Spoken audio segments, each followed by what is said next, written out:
Hop, aïe, oh.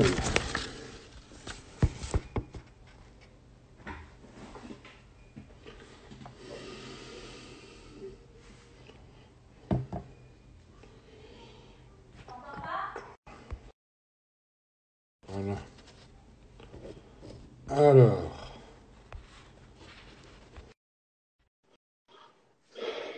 bonsoir à tous. On invite notre invité qui arrive. Et ben voilà. Est-ce que tu m'entends bien? Parce que ça Ouais. a l'air de bugger un peu. Ah, c'est bon, nickel. Je dois avoir une Nickel, connexion nickel. de merde par contre, hein. Ouais, bah voilà, bah, tu vois, t'es médecin, t'es même pas foutu d'avoir une bonne connexion Il sur n'y a le pas de côté. putain de fibre, ils arrivent même pas à savoir où j'habite ici. Il n'y a pas de numéro chez moi. Bon, bah merci à tous d'être présents, en tout cas, de nous rejoindre. On attend un petit peu que ça se connecte, et puis on va démarrer. Merci à tous de répondre présent. Ah ouais, effectivement, ouais. Monsieur Tada. Voilà. Bah écoute, mon gros, merci beaucoup à toi, en tout cas, d'avoir accepté le live. Je trouve ça super intéressant. Donc, à savoir que notre cher ami médecin est un requin, hein, fait partie de la team. J'avais posté ton évolution, d'ailleurs, qui a beaucoup plu ces derniers temps. Donc voilà. Écoute, merci à D'ailleurs, toi. tu dois faire peur à tes patients, toi. Ouais, au premier abord, ouais. Après, ça se calme, ça se détend. Ah ouais, tu commences déjà à te faire draguer. T'avais pas dit qu'il était beau gosse, ton médecin. Qu'est-ce que tu dis? Attends, merde, putain, j'ai pas vu, bordel. Bon, faut que je commence à me faire à l'idée que va falloir suivre un petit peu tout ça en bas, là. Voilà. Bon, en tout cas, merci à tous d'être présents. Vous êtes de plus en plus nombreux à vous connecter, donc merci beaucoup. Bah, écoute, je vous présente Ellie, du coup, qui fait partie de la team Iron Shark. Bonjour tout le monde. Ça fait combien de temps qu'on a commencé ensemble, Ellie? Février 2018. C'est en 2018, ouais, c'est Ouais. ça, en 2018. Ok. Bah, je te laisse te présenter, voilà, pour ceux qui ne te connaissent pas. Parce que Bon, ta profession, je l'ai dit, hein, ouais, t'es ma médecin, profession, ouais. Bon, moi, ça fait un an que je suis en prépa avec Flo. Je suis médecin dans les Bouches-du-Rhône, en fait, hein, tout simplement. Bon, j'ai pas de formation de gynéco particulière, mais bon, effectivement, après, on peut s'intéresser à tout. Je trouve intéressant de parler de ce sujet ce soir parce qu'effectivement, Flo a levé un sujet intéressant et que je pense que ça peut intéresser beaucoup, beaucoup de nanas, mais beaucoup de mecs aussi, de comprendre un petit peu comment tout ça, ça fonctionne. Je vais essayer d'être à peu près clair dans ce que je vais dire. Je vais essayer d'être relativement concis parce que bon, ça peut très rapidement devenir du grand n'importe quoi et vraiment compliqué. Donc voilà, on va rester sur des grandes bases, on va rester sur des grands principes et on va s'intéresser un peu au rapport que ça peut avoir en prépa et par rapport au sport qu'on voilà. fait justement. Ouais. Alors, bon, pour vous expliquer un petit peu le déroulement du live. Donc, bon, je recadre le truc, voilà. Donc, en fait, pour vous expliquer, ça va être à peu près en quatre parties, hein. Nous avons décidé, en fait, de vous présenter dans un premier temps le cycle menstruel chez la femme. Pourquoi? Alors, avec des mots simples, hein, bien sûr, tout ça, ça va être simplifié, hein. Ellie ne va pas rentrer non plus dans du détail hyper scientifique, sinon on va tous se perdre, hein. Bon, même si moi j'ai l'habitude, mais les gens, c'est vrai que c'est assez compliqué quand même. Donc, on va expliquer déjà le fonctionnement du cycle menstruel. Alors, pourquoi? On va se dire, oh, mais on connaît tous, hein, on a nos règles tous les mois et basta. Non, c'est bien plus complexe que ça. On va vous expliquer, en fait, bah, par rapport aux auto-hormonaux, ce genre de choses.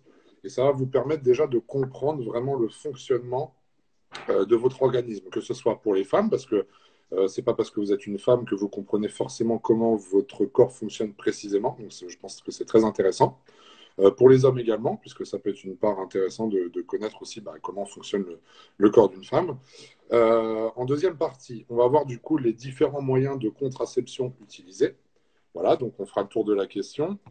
En troisième partie, on va s'intéresser un petit peu plus et pas mal aussi sur du coup la pilule, les effets nocifs. Bon, après c'est propre à chaque personne. Ellie vous expliquera ça en détail, mais c'est quelque chose de très intéressant puisque c'est le moyen de contraception à l'heure actuelle qui fait le plus débat et on va se permettre du coup d'analyser voilà, ce moyen-là. Et enfin, en quatrième point, on fera un question-réponse. Voilà. Donc, on ne fera pas de consultation médicale parce que sinon, on va enrichir Ellie. Vous allez tous donner vos cartes vitales. Le mec va s'enflammer, il va s'acheter un yacht. Mais, mais du coup, on essaiera de répondre voilà, à vos questions un maximum. Alors, à savoir que durant ce live, pourquoi j'ai choisi de le faire en duplex avec Ellie, je vous explique tout simplement, c'est que moi, mon métier, c'est préparateur physique. Je suis quelqu'un de très calé, d'ailleurs, tu peux le confirmer, Ellie, sur tout ce qui est hormonal. Ouais. Donc, moi, je vais juste apporter, si vous voulez, ma vision des choses et mon analyse par rapport à la prépa physique. Et Elie va vous apporter, lui, ses connaissances médicales, puisque c'est un médecin. Et je ne me voyais pas faire ce live tout seul sans avoir quelqu'un de diplômé là-dessus pour être crédible. Voilà, c'est-à-dire que lui vous apporte vraiment, de par son diplôme et ses connaissances, l'approche théorique, l'approche scientifique de la chose. Et moi, je vais à chaque fois rebondir dessus pour voir les conséquences que cela peut avoir en préparation et par rapport à un objectif déterminé, hein, un objectif de progression physique, ou on va même voir par rapport au côté psychique et tout ça. Voilà. Donc, écoute, je pense que l'on peut commencer. Eh bien, écoute, effectivement. Le cycle menstruel, Ellie, tout à fait. Je t'en prie, à toi la parole. Avant toute chose, je vois du coup, il y a pas mal de gens, du coup, il y a pas mal de filles. Au départ, il y a des mecs qui se sont connectés, mais il y a pas mal de nanas. Ce serait intéressant que chacune d'entre vous balance tout simplement le type de pilule qu'elle prend. On parle pas forcément de la marque, etc., tout ça, ou de ce qu'elle a pris avant, maintenant ou quoi, mais juste déjà pour avoir une idée du nombre de personnes qui vont avoir plutôt un stérilet, plutôt un implant, plutôt une pilule. Déjà, ça peut être intéressant pour avoir une idée après de la manière dont on va parler des choses.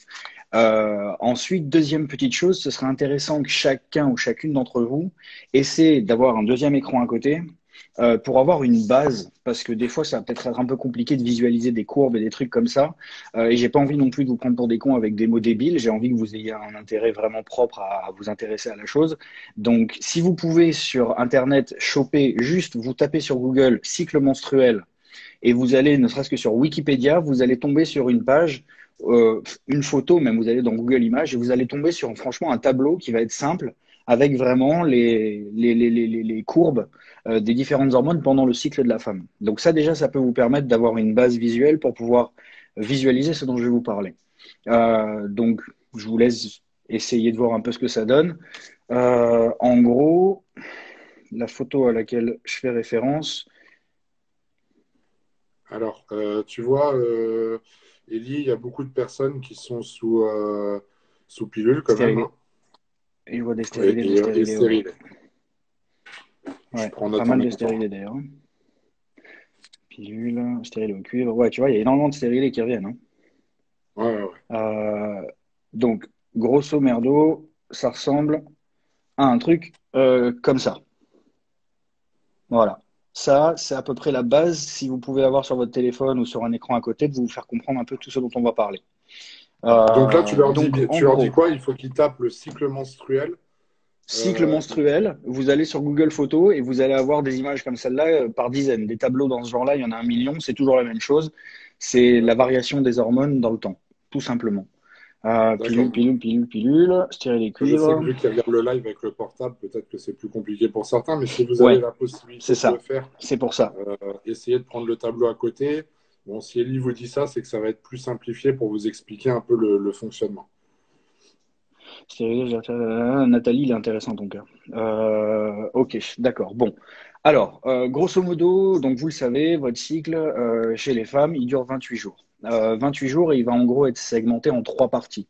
Vous allez avoir votre première partie qui va être la phase folliculaire. Vous avez l'ovulation qui arrive au 14e jour et vous avez ensuite la phase lutéale, comme on appelle ça, qui dure jusqu'à la fin avec la fin des règles et le début d'un nouveau cycle. Ces différentes phases, elles vont être sous la dépendance d'un certain nombre d'hormones, principalement 4.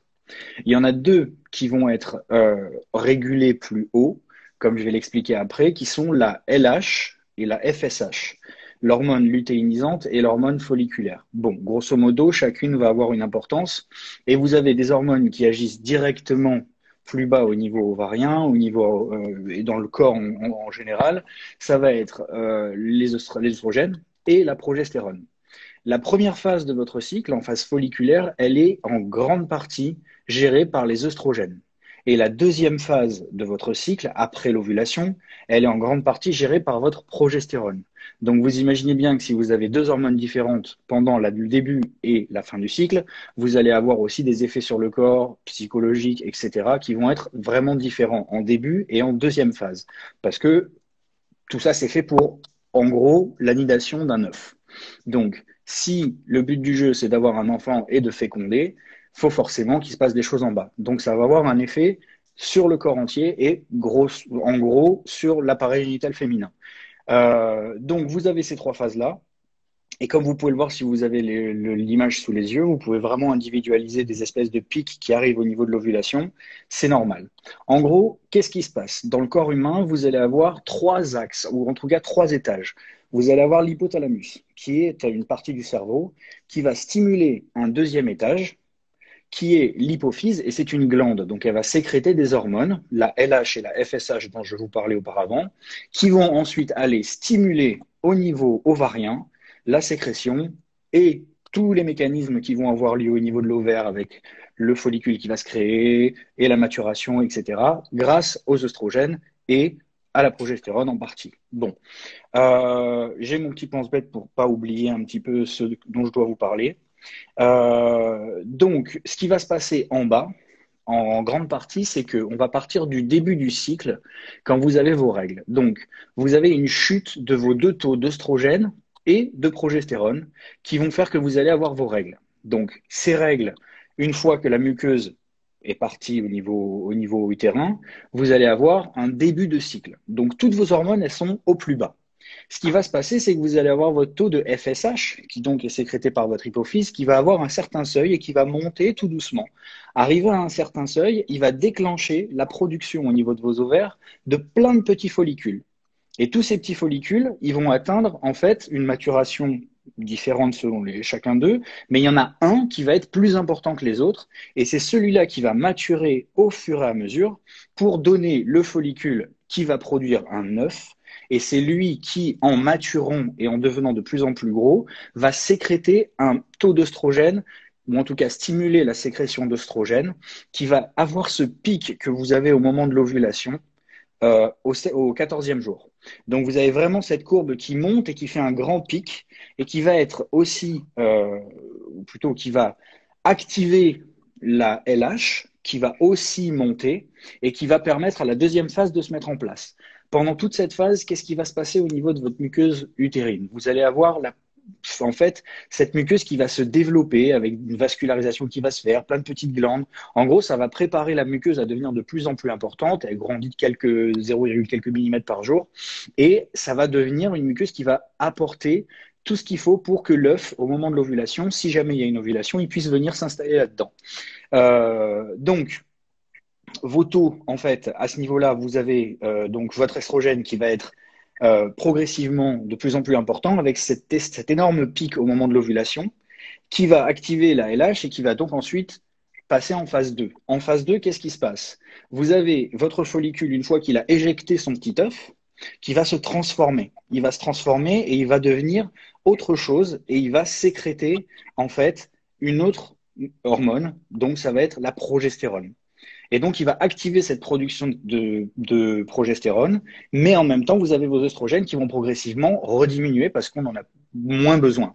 Et quand vous allez avoir ce taux de progestérone qui va monter, vous imaginez bien que ça va aussi avoir un effet au niveau vaginal, au niveau, oui, déjà vaginal, et au niveau utérin, pour que la muqueuse devienne de plus en plus justement fécondante et que l'œuf puisse s'installer.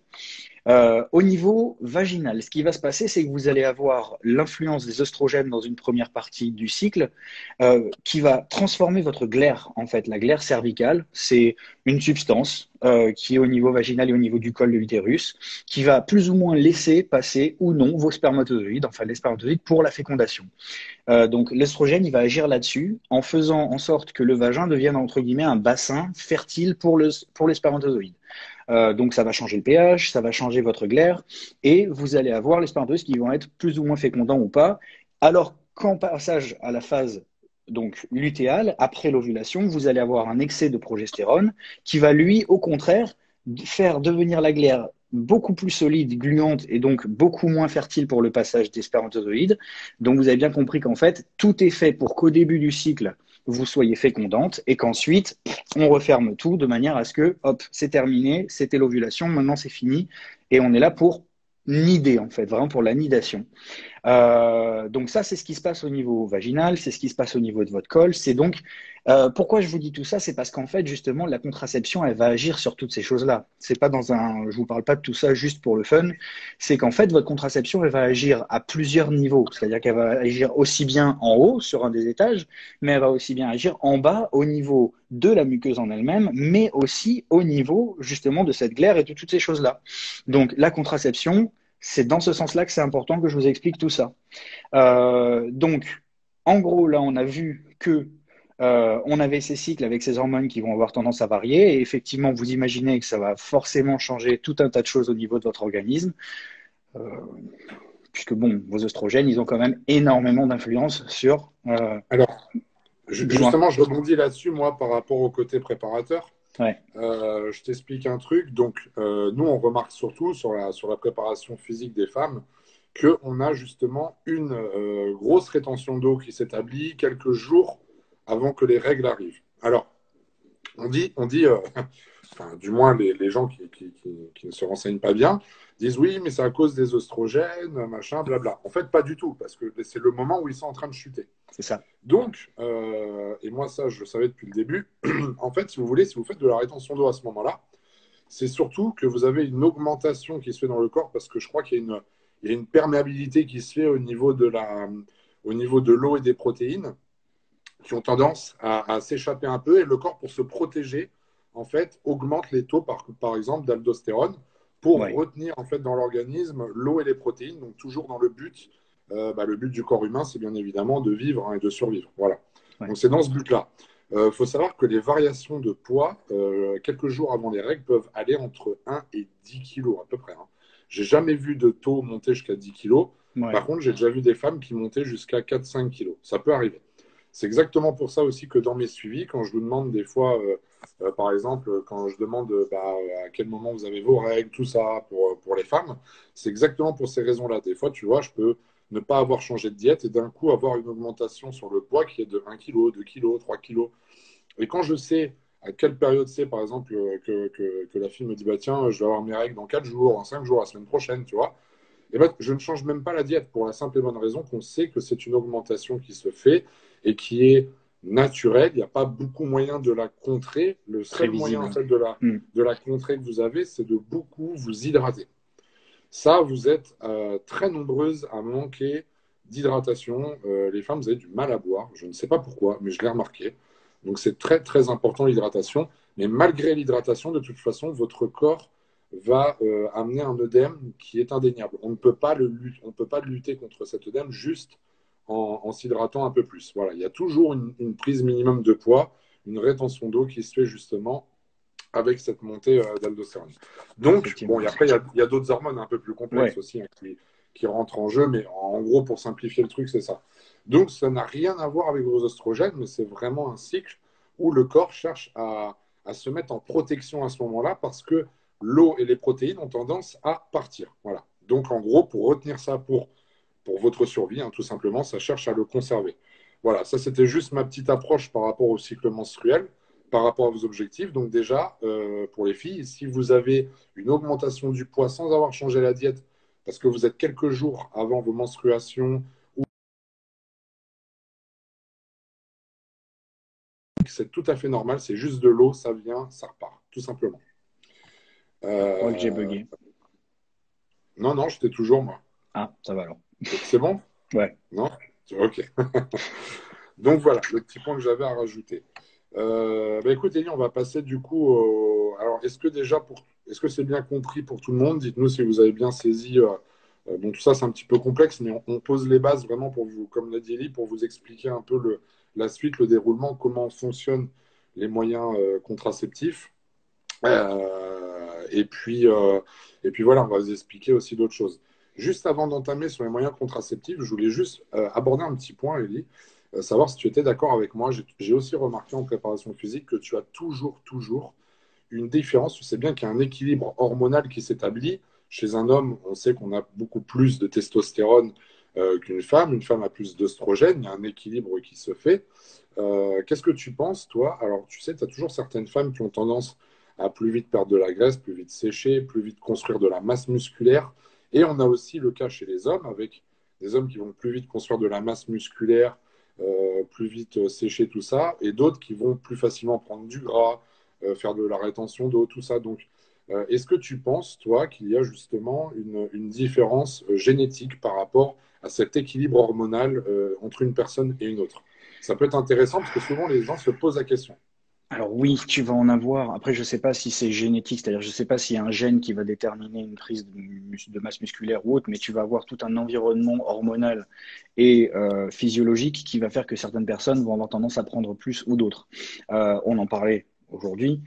Tu vas avoir certaines personnes qui vont faire de l'insulinorésistance. Tu vas avoir certaines personnes qui vont avoir des pathologies hormonales qui vont avoir plus ou moins de cortisol, etc. Bon, c'est variable. Ça dépend un peu des surrénales, ça dépend un petit peu de terrain, ça dépend un petit peu de pas mal de choses. Donc, je dirais pas qu'il y a une génétique parfaite pour prendre de la masse musculaire, une génétique parfaite pour, mais je dirais qu'il y a certaines choses qui vont complexifier la situation et qui vont rendre plus difficile pour certaines personnes de perdre leur graisse, de développer du muscle, parce qu'ils ont des conditions physiques ou des pathologies ou des problématiques médicales, organiques, qui font qu'ils vont avoir des problèmes comme l'insulinorésistance, qui est une véritable merde pour perdre du poids, comme bon, un certain nombre de détails, des insuffisances rénales, etc. Bon, après, ouais, effectivement, je pense que c'est à ce niveau-là que les variations génétiques vont se faire, plus que une vraie génétique de développement. Enfin, Alors, comme certaines personnes disent, ah ouais, c'est la génétique, c'est pour ça. Non, ça non, non, n'existe non. pas. Non, bien sûr. Là, je parle vraiment sur du petit détail. À savoir tout de même que même si vous partez avec, on va dire, avec moins de chances que votre voisin, avec la diététique, avec certains aliments, on peut justement régler certains taux hormonaux. Ouais, Moi, tu vois, c'est ce que je fais par exemple beaucoup chez les femmes avec le sélénium. Tu vois, le sélénium qui permet quand même de stimuler la thyroïde. Il y a beaucoup d'aspects comme ça, il y a beaucoup de choses à savoir. On peut régler des choses par l'alimentation même sans rentrer dans quelque chose de précis au niveau de la diète. Dites-vous bien que déjà, le simple fait de manger sainement va forcément aider à avoir un bon système hormonal, une bonne fonction de ça votre oui. organisme. Voilà, donc ça, on peut le confirmer là-dessus, il n'y a aucun problème. Ouais. Ok, Ellie. J'ai juste vu un petit commentaire. Bon, on répondra à la fin sur les questions-réponses, hein, vous inquiétez pas. Mais juste un truc qui est intéressant par rapport au cycle, en disant aussi que les femmes ont souvent faim avant les règles. Et ça, je mets ça dans la même case justement que la rétention d'eau tout à l'heure.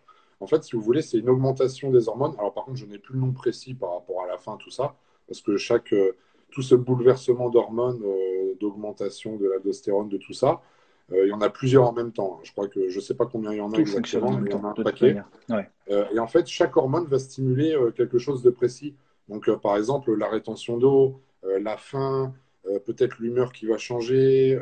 Qu'est-ce qu'on peut avoir? Des maux de tête aussi, hein, dû aussi à la rétention d'eau, tout ça, maux de tête ou ce genre de choses. Donc en fait, c'est vraiment le bouleversement hormonal de ce côté-là qui fait que vous allez avoir des pulsions au niveau de la nourriture et un plus gros appétit, en fait, hein, tout simplement, hein. Ouais, ouais, Voilà. ouais. On pourra revenir plus tard dessus. Du coup, bah, écoute, deuxième point, je vois pour tout le monde a dit que c'était clair, donc pas de Ouais. souci, on passe à la suite. Donc, bah, on attaque, Ellie, les différents moyens de contraception. Alors voilà, déjà, Je t'en prie. avant d'entamer les moyens de contraception, je voudrais quand même préciser pour toutes les filles, du coup, que effectivement, la contraception, elle va s'adapter à chacune d'entre vous, et tout est cas particulier en fait, hein. C'est-à-dire qu'il n'y a rien de général et c'est forcément à revoir et à interpréter en fonction de chaque personne, de chaque individu, parce que tu peux pas partir sur des principes généraux qui vont toucher tout le monde avec ce genre de choses. Ce que j'avais, ouais, on parlait d'hormones aussi tout à l'heure. Donc, la contraception, ça s'adapte à des personnes qui ont un cycle menstruel qui est équilibré. C'est-à-dire que si une fille n'a pas ses règles de manière normale, le but du jeu, c'est pas de mettre une contraception pour régler la chose. Il faut bien comprendre qu'à la base, on met une contraception parce qu'on est sûr que le cycle fonctionne correctement et pour avoir justement juste le rôle de la contraception. S'il y a autre chose derrière, si les règles sont irrégulières, c'est qu'il faut aller chercher ce qui se passe. Parce que sinon, tu passes à côté de quelque chose, tu passes à côté d'une pathologie. Logiquement, le système, il est fait de manière à ce que tout fonctionne normalement et que tous les 28 jours, tu aies ton cycle de manière régulière. Autrement, il faut aller chercher quelque chose. Donc, je vois des commentaires un peu chelous. Ce qui se passe, c'est que votre organisme, il va commencer à faire des règles, à faire ses cycles aussi, ça je ne l'ai pas précisé, à l'adolescence, quand vous allez avoir un taux hormonal et un taux de graisse dans le corps qui va être supérieur à un certain pourcentage de votre corps, mais c'est variable d'une fille à une autre. En gros, quand vous allez avoir suffisamment de graisse et de tissu graisseux au niveau abdominal, parce que c'est lui qui va gérer en grande partie la sécrétion de tous les androgènes, vous allez avoir une hormone qui va être sécrétée qui va s'appeler la leptine. Et la leptine va déterminer et va activer en fait tout le système. Donc si tu n'as pas de leptine, tu n'actives pas le système. Si tu as de la leptine, tu actives le système. Donc il faut quand même qu'il y ait un certain taux de masse graisseuse chez une femme pour activer tout ça. C'est pour ça que tu as certains cas où tu vas avoir des femmes qui n'ont jamais leurs règles parce que elles sont pas anorexiques, hein, mais parce qu'elles ont un taux de masse grasse qui est très inférieur à la normale, ou en tout cas qui n'est pas assez haut pour développer les choses. C'est pas une question d'anorexie, c'est pas une question de carence, c'est juste une question de ratio en fait, de masse graisseuse.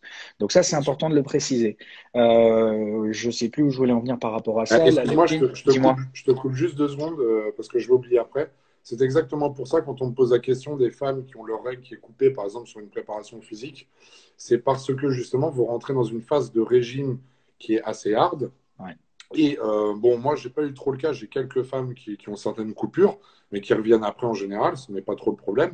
Mais le souci, en fait, si vous voulez, c'est que votre leptine doit être stimulée. Le problème, c'est que si vous tombez sur un préparateur, par exemple, ou que vous faites une diète beaucoup trop drastique, donc sans lipides, zéro glucides, machin, non seulement vous faites choter vos taux de leptine, donc pour le côté physique déjà, votre métabolisme il va être complètement endormi, et en plus de ça, ça va couper vos règles, comme vient de le dire Ellie. Donc voilà, on peut stimuler la leptine même quand on est sur un régime assez draconien, justement en accélérant ça par rapport à, comme je fais faire moi, des rebonds, par exemple, des rebonds glucidiques, remonter les calories sur une journée. Bon, il y a plein de techniques.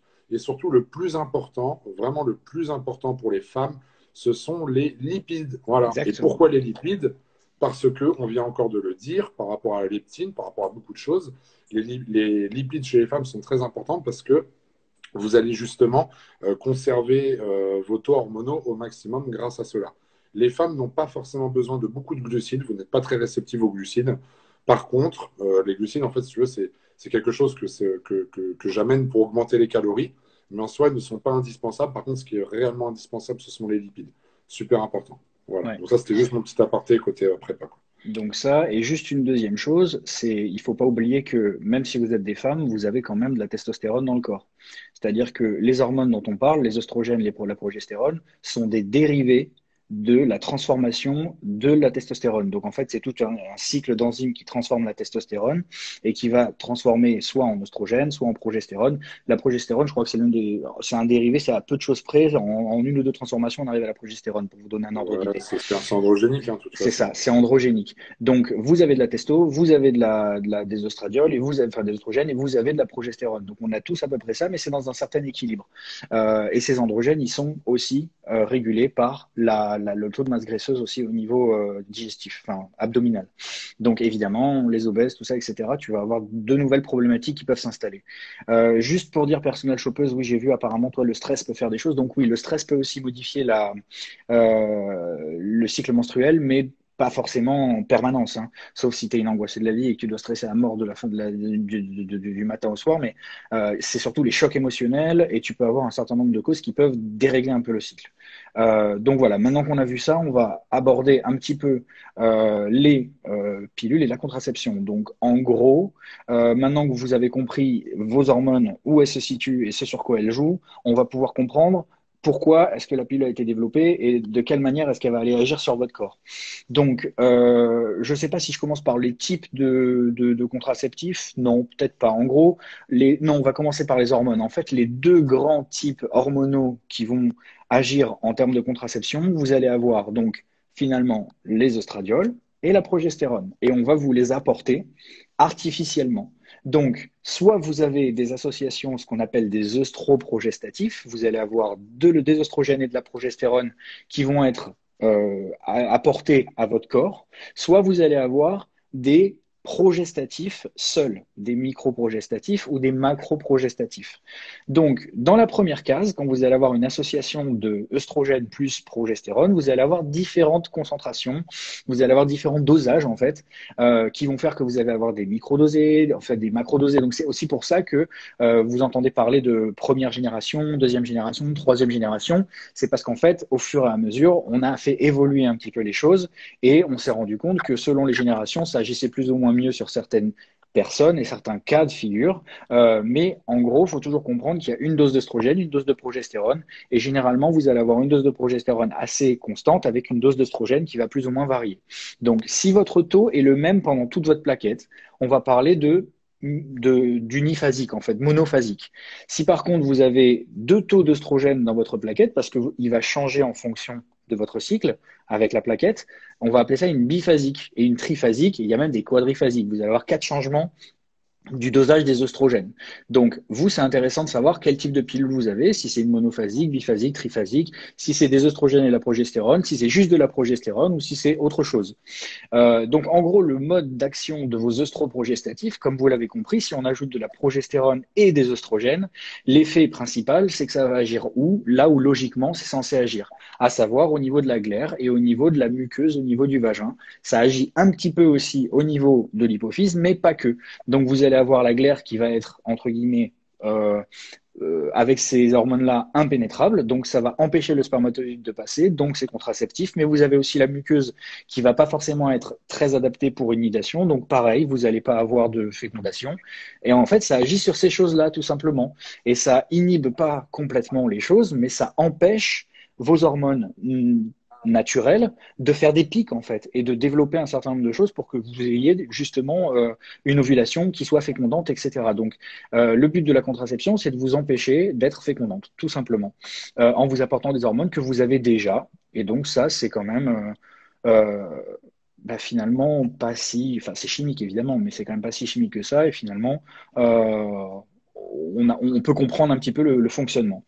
Donc, Ouais, donc dis-moi. juste pour préciser, du coup, Ellie, là-dessus, c'est que tu es vraiment en train de dire que, bon, par rapport aux phases, tout ça, on est en fait sur on donne concrètement, on est en train de lisser un taux hormonal sur la durée du cycle pour éviter justement ces pics Voilà, et pour éviter l'ovulation. pour ce qu'on a pu voir auparavant, selon les phases, pour justement éviter que le nid soit douillé, on va dire, C'est ça.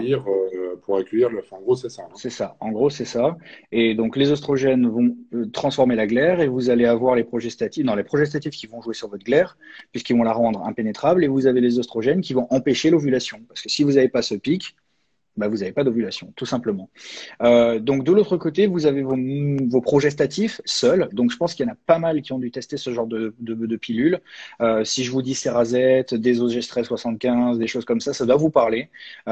Souvent, c'est aussi la pilule qu'on donne aux femmes après l'accouchement, au moment où elles allaitent. Donc ça, je pense qu'il y a pas mal de filles qui ont déjà dû avoir ce type de pilule. Et là, du coup, c'est une pilule qui va se prendre plus ou moins en continu et qui coupe vos règles, en fait. Et donc, c'est des progestatifs qui vont être pris seuls et qui vont avoir une action d'inhiber un petit peu tout, puisque comme vous l'avez compris avant avec le schéma, quand vous avez beaucoup de progestérone, en fait, vous êtes dans une phase post-ovulation, donc vous n'êtes pas forcément sur quelque chose de fécondant. Donc, du coup, la progestérone elle va avoir un espèce d'effet lissant qui va faire que vous allez jamais avoir d'ovulation. Voilà, je vois qu'il y a quelqu'un qui prend Cerazette, donc c'est un microprogestatif. Donc, vous avez aussi certaines pilules qui sont un peu spéciales, c'est les macroprogestatifs, mais là, c'est que pour certains cas, ou pour des patientes qui ont un certain âge. Enfin, c'est quand même assez particulier. Donc, je ne vais pas trop rentrer dans le détail parce que c'est pas quelque chose qui se donne couramment. Et évidemment, vous avez aussi les autres types de pilules qui vont être plutôt des autres modes de contraception finalement. Vous avez des œstroprogestatifs qui sont des pilules, vous avez les micro et les macroprogestatifs en pilules, et puis vous allez avoir le reste. C'est-à-dire vous allez avoir l'implant, vous allez avoir les injections de progestérone, vous allez avoir les patchs, vous allez avoir l'anneau et vous allez avoir, je ne sais pas lequel j'ai oublié, mais je crois que j'en ai oublié. Enfin, on va revenir dessus. Et ça, tous ces modes de fonctionnement, et oui, le stérilet en fait, c'est celui-là que j'ai oublié. Donc, en gros, c'est là qu'on va venir au type de contraceptif. Vous avez la contraception orale, donc ça, c'est la pilule.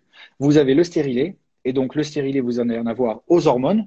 Et là, ça va être des progestatifs avec une durée longue qui va donc durer plusieurs années.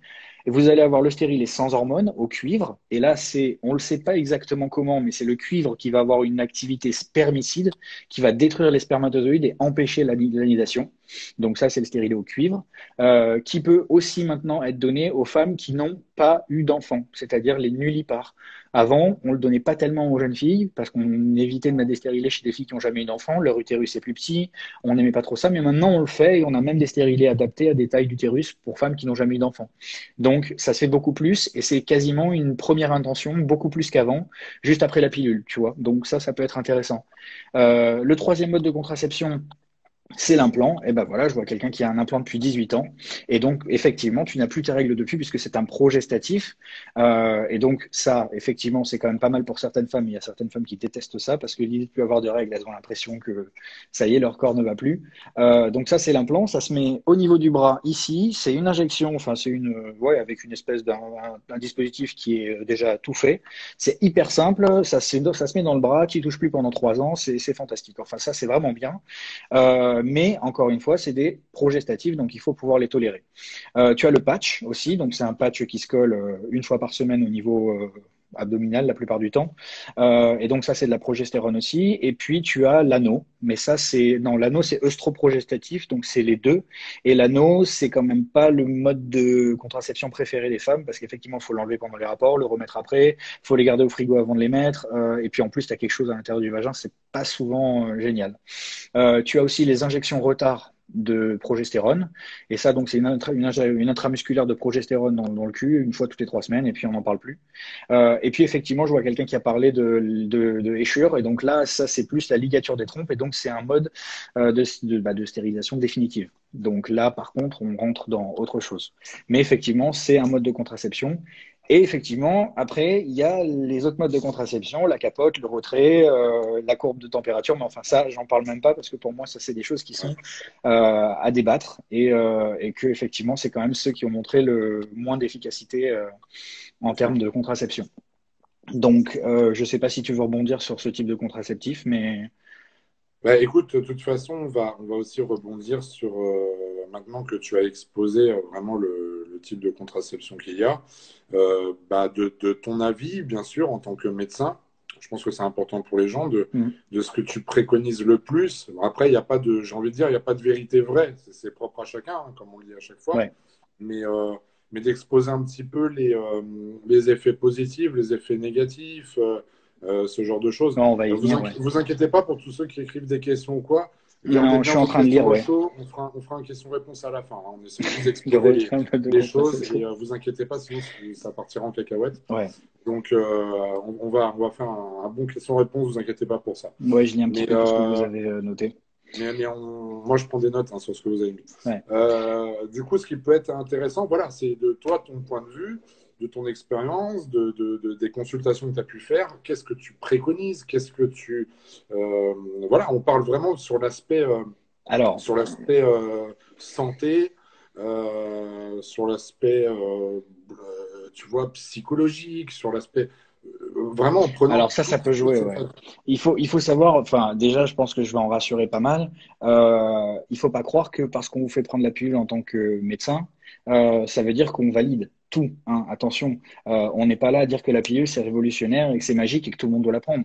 Je connais plein de gens qui ont des problèmes avec les pilules. Je connais 1 milliard de patientes qui n'ont pas trouvé leur pilule du premier coup. C'est quand même un processus qui peut être long et avant de trouver la bonne, C'est quand même assez galère. Donc, ça peut être plusieurs pilules que tu essayes et puis il n'y en a aucune qui va. Et comme ça peut être finalement l'implant qui te tombe dessus et ça va très bien, mais je vois qu'il y a quelqu'un qui a eu des saignements pendant l'implant.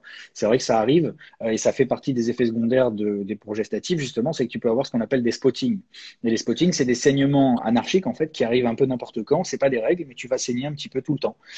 Généralement, ça se régularise quand même chez la plupart des patientes au bout de quelques mois. Donc, moi, je demande toujours d'attendre un petit peu avant de le faire enlever parce que, bon, si tu l'as placé, c'est pour le garder un certain nombre d'années, c'est pas pour le virer au bout de 2 mois. Généralement, ça se régularise. Mais voilà, la contraception, c'est un processus qui est long. Et je connais des gynécologues qui prennent pas de contraception, hein, parce que justement, elles n'ont jamais trouvé de bonne contraception et qu'elles détestent ça. Donc, il faut pas croire que c'est magique et qu'on on préconise ça comme voilà, comme la panacée. Non, non, non, attention. Je valide le fait qu'il y ait des personnes qui n'arrivent pas à trouver de contraception et qui n'arrivent jamais à trouver la contraception qu'il leur faut parce qu'effectivement, ça arrive et ça devient vraiment chiant pour elles. Tu vas pas forcer une personne à prendre une contraception si ça lui fait des maux de tête, si ça lui fait des douleurs, des mastodinies, enfin des douleurs au sein, si elle saigne tout le temps. Non, il y a un moment, faut aussi un peu, enfin, faut rester médecin, quoi. Tu vas pas apporter tout ça. Donc, Moi, une tu sais, contraception, dis-moi. juste pour rebondir, ce que j'ai vu et par rapport à une question par rapport à la prépa, tout ça. Moi, juste, tu vois, sans donner mon avis parce que je ne suis pas médecin, mais vraiment, encore une fois, en tant que préparateur, ce que j'ai pu constater, c'est sur les prépas de femmes qui ne prennent pas la pilule, il est beaucoup plus facile, du coup, d'entamer des sèches, de faire perdre du poids. C'est clair que pour des femmes qui sont sur un processus qui n'engage pas les hormones, hein, que ce soit l'œstrogène et progestérone, bah, on est sur quelque chose quand même de beaucoup plus sain. Voilà, malgré la petite rétention d'eau qui peut se faire, on est sur quelque chose de beaucoup plus, on va dire, efficace par rapport, je parle là vraiment, je mets ça entre parenthèses, hein, par rapport à la préparation, l'évolution physique. Voilà. Après, le reste, c'est autre chose et je vais te laisser t'exprimer là-dessus. Mais vraiment, sur le côté préparation physique, c'est vrai que la pilule, c'est une sacrée merde pour nous. Bah, Parce que des fois, on se retrouve à se creuser la tête pour des conneries parce que des fois, en fait, c'est finalement juste un problème de pilule, un problème de, tu vois. ben oui, Donc, et donc voilà. justement, bah, ça fait partie justement des effets secondaires. Donc, bon, après, des effets secondaires, il y en a plein, mais on va y revenir dessus. Mais déjà, avant d'en parler, il faut aussi savoir, parce que là, j'ai vu quelqu'un qui parlait à cause des phlébites de ma mère, c'est Carolo, là. Justement, oui, à cause des phlébites de ta mère, tu peux pas prendre n'importe quoi, et à cause des antécédents de ta famille, tu l'as dans le cul avec certaines pilules. C'est normal. En fait, chaque pilule a ses effets secondaires, et en fait, tu traînes le bagage de tes parents sur le dos, parce que il n'y a pas que tes antécédents qui rentrent en ligne de compte, il y a aussi des risques. Donc, il faut savoir que les pilules œstroprogestatives sont celles qui ont le plus d'effets secondaires, c'est celles qui sont les plus problématiques. Les progestatifs, un peu moins. Il y a moins d'effets secondaires, il y a moins de... Voilà. Mais en gros, ce qui est problématique, c'est les œstrogènes. Les œstrogènes, bah, comme Florent va vous le dire tout à l'heure, il y a quand même énormément d'effets. Et du coup, en fait, ils vont avoir un effet au niveau vasculaire, ils vont avoir un effet au niveau des seins, ils vont avoir un effet en termes... Donc, en fait, vasculaire, ça va dire sur les vaisseaux. Donc, les vaisseaux, ça va être à peu près partout, que ce soit les gros, les petits vaisseaux. Du moment où tu vas avoir un effet vasculaire, bah, tu vas avoir des risques vasculaires augmentés. Donc, au niveau cérébral, tu vas avoir au niveau cardiaque, tu vas avoir un peu au niveau de partout. Donc, tu peux avoir des maux de tête, tu peux faire des risques d'AVC, tu peux faire des risques d'infarctus, tu peux faire... Bon, c'est minime, attention, je ne vous fais pas peur, mais Il y a effectivement, déjà les eu, hein, il y a déjà oestrogènes, eu des soucis d'AVC. Hein. bien J'ai vu chez sûr. des jeunes, Bah, pour vous des donner jeunes un patients. exemple, Je crois que une amie à Julie, c'est ça, a eu un AVC à quel âge, non? ouais. Avant les 18 ans. Avant les 18 ans, imagine. Ouais, Donc, voilà, quelque chose de très grave. Hein. tu tombes dans le mille, ouais. J'ai une Ouais. patiente qui a 17 ans, m'a fait une phlébite et moi, même en tant qu'expérience de médecin, tu vois, bah, je l'ai vu arriver et elle m'a dit, je crois que je fais une phlébite. En plus, je prends la pilule. Je lui ai dit, hop, hop, hop, hop, hop, on va se calmer, d'accord. Sors pas les grands mots, machin, tout ça. L'anxiété, c'est bien, mais j'y crois pas trop à ton histoire. Bon, je l'ai pas dit comme ça, mais enfin, je lui ai bien fait comprendre que, on se détend, quoi. Et ben en fait, pas du tout. Elle avait 17 ans, aucun facteur de risque, elle avait rien, elle t'a fait une phlébite monumentale, et effectivement, bah, quand tu pousses l'examen, elle est en train de faire une embolie pulmonaire. Donc elle a fini en réanimation, enfin en réa, en soins intensifs, avec une double embolie pulmonaire et une phlébite au niveau de la jambe, à 17 ans et sans aucun facteur de risque et sans aucun antécédent. tu tires la gueule quand même. Et c'était juste la pilule, parce que c'est la seule chose Ah que ouais. les médecins ont trouvé comme cause. Donc, c'est pas quelque chose d'anodin, tu vois. Je vois effectivement pilule plus tabac. Le tabac, c'est pas nécessairement emboli pulmonaire. Le tabac multiplie, au-delà de 20 cigarettes par jour, qui multiplie par 11 le risque de complications cardiovasculaires liées à la pilule. Je voudrais pas dire de conneries, mais il me semble que c'est ça. Donc, le tabac plus pilule, c'est un cocktail Molotov. Moi, je le dis à toutes mes patientes. Je leur dis, si vous fumez et que vous prenez la pilule, vous imaginez une courbe, en fait, tout simplement. Vous avez votre courbe de risque qui va augmenter dans le temps, puisque plus vous prenez de l'âge, plus la pilule va vous faire prendre des risques. Et si vous avez le tabac, au lieu que cette courbe elle fasse ça, ben en fait, elle va faire ça. Elle va juste être beaucoup plus raide, en fait. Parce que le tabac Ouais. va maximiser les risques, mais il va les maximiser aussi dans le temps. Donc, tu vas prendre des risques, mais tu vas prendre des risques qui vont grandir dans le temps. Donc, en fait, le tabac, c'est une véritable merde. Moi, je note sur toutes les prescriptions, attention, tabac égale contre-indication avec pilule, parce que j'ai pas envie de prendre de risques et que la patiente, il faut qu'elle soit informée. Donc oui, il y a des choses comme ça, il faut en tenir compte. Et en fait, le gros problème, c'est effectivement tout ce qui est vasculaire. Donc vasculaire, ça veut dire que si tes parents ont eu des problèmes vasculaires et des phlébites et des embolies pulmonaires, si toi-même tu as fait ce type de problématique, si tu as déjà eu des hémorragies, si tu as déjà eu des choses comme ça, en gros, si tu as des problèmes au niveau de l'hémostase, c'est-à-dire au niveau de la coagulation de ton sang, parce qu'il y a des pathologies qui rendent problématique la coagulation du sang, tu peux dire au revoir aux oestrogènes, par exemple. Et à ce moment-là, tu vas directement partir sur une pilule progestative ou d'autres modes de contraception. D'accord. Donc c'est vrai qu'en fonction des problématiques de chacun, tu vas avoir un certain nombre de choses à éviter, comme par exemple le tabac, le diabète, il faut en tenir compte, l'obésité, il faut tenir compte aussi des insuffisances rénales, il faut tenir compte des accidents cérébraux, etc.